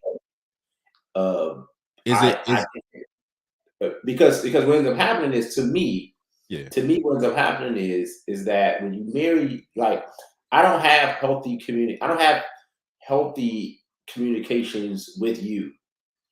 Me. Right? Either my best, you know what I mean, my closest friends, my best friends. If I feel it, I'm saying it. Right. And but we also don't have we don't have like the deep emotional intimacy of a man and wife. Like, you can't hurt me. I can't really hurt you the way your wife can. I don't know, but that's what I'm saying. Okay. When people say I want to marry my best friend, there is a equivalent to being able to have both of those things, right? I want both of those things. I want to be able to literally talk to my best friend as if they're my best friend, because there are times where you're not all the way in lovey-dovey married, you know, all the time. So there is a version. You know what I mean? I caution people. To me, there's a version of raw intimacy. That's how a lot of us got here. Raw intimacy. Right, exactly. Raw intimacy. That, to me, that's healthy as well. That can become healthy, even if it doesn't. Because men, we hiding our best versions of ourselves is tough. Or hiding versions of ourselves that you don't know is tough. So let me ask you a question. It's going to come out one way or the other. I hear you. Let me ask you a question. Yeah. Because here's my take on that. Matter of fact, I'm gonna use TV. What's that show? This Is Us. A lot of y'all know This Is Us. You be crying at the end of every This Is Us. So much emotion. Amazing show. I never seen it. Oh, you gotta watch it. It's dope. The black dude from I'm about to say from Wakanda, from Black Panther. Y'all know that guy who's one of the main actors. What I love about him and his wife, you know, they had this little thing. I forget what they would call it. It was what you said, Steve. They just put like a little process around it. It has some structure. It wasn't just you gonna talk out freely and just go right. So as soon as you said raw, I was like, I know what I think this might work for you. So I'm gonna ask you. Here's what they would do. It was almost like, kind of like I said earlier. Like, I literally asked Terry, I was like, yo, like radical honesty. And that was the little trigger. Like, I'm about to ask you something. Now, it was slightly different because I asked a question, but what the couple did on TV what they did on the show was, I don't know what it was. It was something that happened, and she was like, she just stopped him. She was like, "Yo, radical honesty." He was like, "Yeah," and she gave it in the moment, right? So here's the thing, but she asked for permission. She said radical honesty, knowing I got something right now. I can't hold this. And it gave him a 1 second to be like, can I take this? Or if you say what I don't like, am I gonna go off and all we gonna do is fight? Do you ever? And I think Do at anybody ever least say no? having something like that for me was like, that was super dope. Do 'Cause she anybody laid it ever out. say no in that moment? Huh? Like that's just like saying, Well, here's the thing. What's the outcome that you want? Is it better for you to get it out and get no conversation at all and just start a what I'm fight? saying is, Or do what I'm you saying want is, that to land? okay, so I like radical honesty in the sense of I'm prepping you for what I'm about to say more than asking your permission for what I'm about to say, right? Because nobody's going to say no, right? So I like radical honesty in the sense of I'm prepping you like you're Nita Warren. Oh I'm man. Nita, I I'm love you. prepping What's up? you right for more of what I'm about to say to kind of get your emotions ready versus me asking you permission for what about, because nobody ever says no to, you want the truth or the real truth. You know what I mean? Like nobody's gonna ever in no circumstances will they say no. So I like it. I like radical honesty in the sense of prepping my spouse emotionally before I say that, because that's a big deal. So here's the thing though. She said, what happens if I absolutely in that moment, she is not in the right heart? All you're gonna do is literally get venom from her, and she knows it. And you feel like you need to give this truth that isn't going anywhere. It isn't going to better your relationship. Which do you choose? I damage my relationship and get it out, or I hold my tongue and I find a better time when she's in the right space to hear it. That's the difference between men and women, in my opinion. I don't know if that's men and women. I feel like women. Well, I don't know. Let me take that back because I I don't don't even want know. to stereotype women. I feel like when men or women are in our feminine energy, and I think of feminine energy as like, well, no, I take that back. No, that's the oh, it's tough because it's like in that moment you have emotion stirring, but you want to be direct. So it's weird. It's like there's a masculine energy and a feminine thing happening at the same time. All I'm saying is if my woman is like radical honesty, and I know you. I'm not in that place. This is not going to be healthy.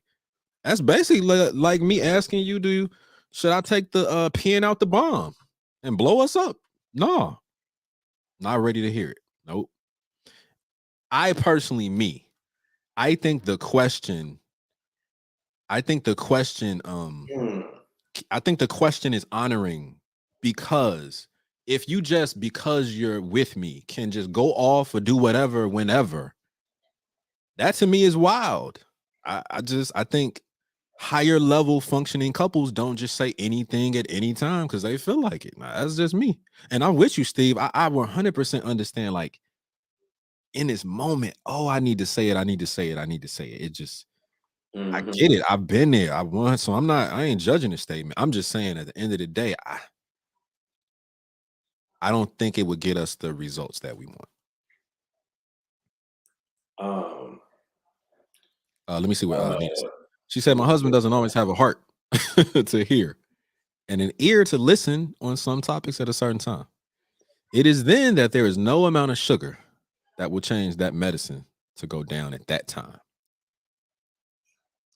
And could possibly, and what we don't realize, myself, who is always ready to deliver and hear messages, what we don't realize is that that's a real thing. What? Right? What Nita was saying, Warren. That's a real thing, right? What's a real thing? When my wife says, I not right now. You know what I mean? I know you want to talk, but not right now. Yeah. That's a real thing. Because I always want to talk. I'm ready. I'm ready for it all. but emotionally, people just may not be ready. And Yeah. as long as there's an understanding, but then just like I guess for some people, uh, for me, it's bottled up energy that needs to come out. So pause right there because this is key. So is this need to be raw because you have not been able to communicate it for a minute, a week, whatever, and it's happened enough to where now the emotion is too strong. You literally can't hold it.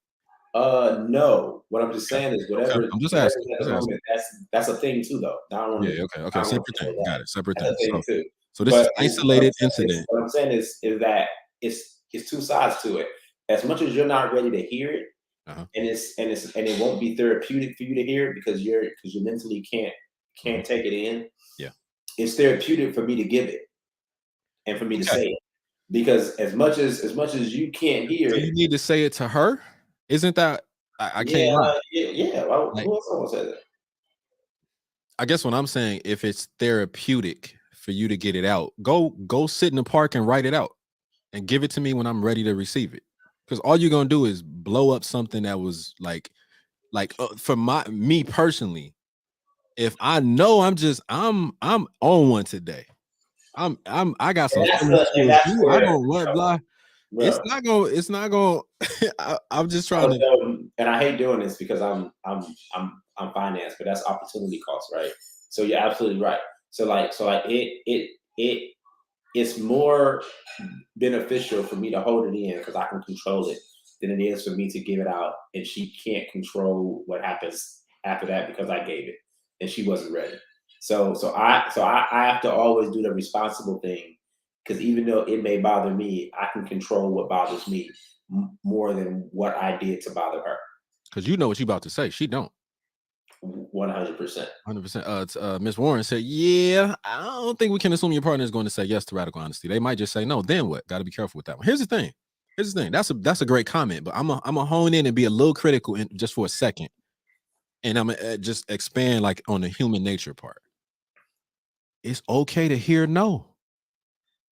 It's okay to hear no. Why is it so hard for us to hear no? Radical honesty? No, not right now. No, Hey, not right I now. got something I need to talk to you about. Can we talk at 6? Can't do that today, right? Wait. No. I'm gonna go back. I'm not gonna lie. I feel like our ego slips in all the time, and because you're my lover, we think when I'm ready to talk, you got to be ready. That's in me. Those like little, well, what if they say no? Okay, they said no. Like they just said no. No. That's in this moment, if that's like, what if they say no? And maybe she meant like to go both sides. Maybe she meant got to be careful with that one in the sense of like you got to be careful that you want to get it out and you might hear the no. Like you almost might just assume yes, okay, cool. So two different ways to take that. I took it the first way and now I'm going the other way. What Miss Warren might have been saying, which I took differently, is if we're so used to assuming that you're gonna say yes, you might be like radical honesty. She paused and you just say it.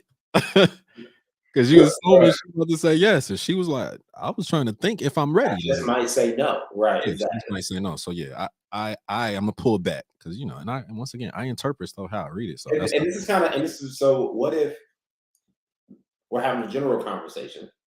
uh What are we having a general conversation?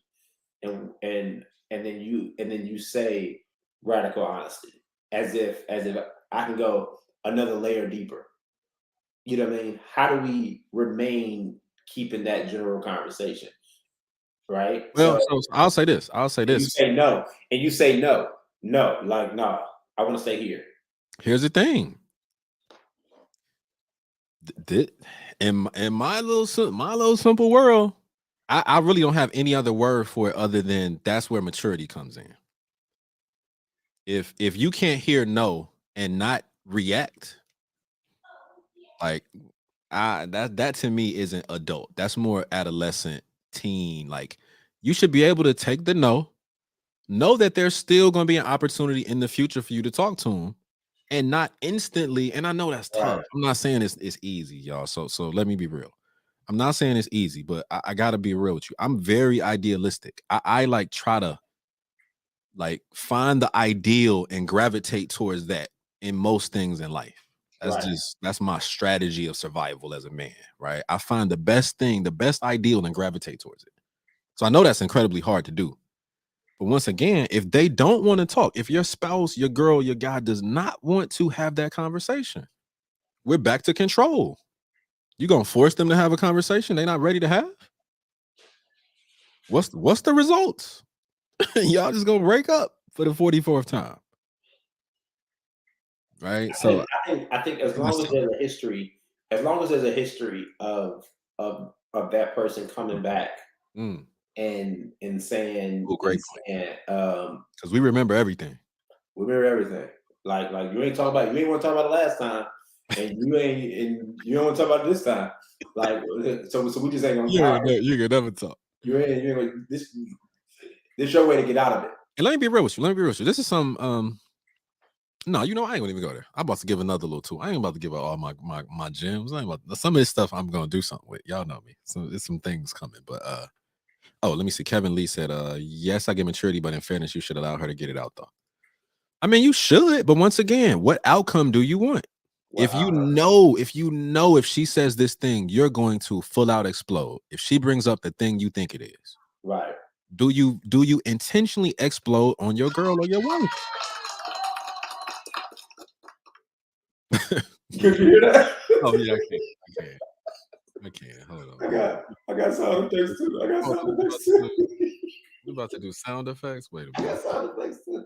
Hold on. You know what? Here's the thing. Here's the bad thing. If you keep trying to bring it up, and she don't want to hear it at night. I'm talking to married couples.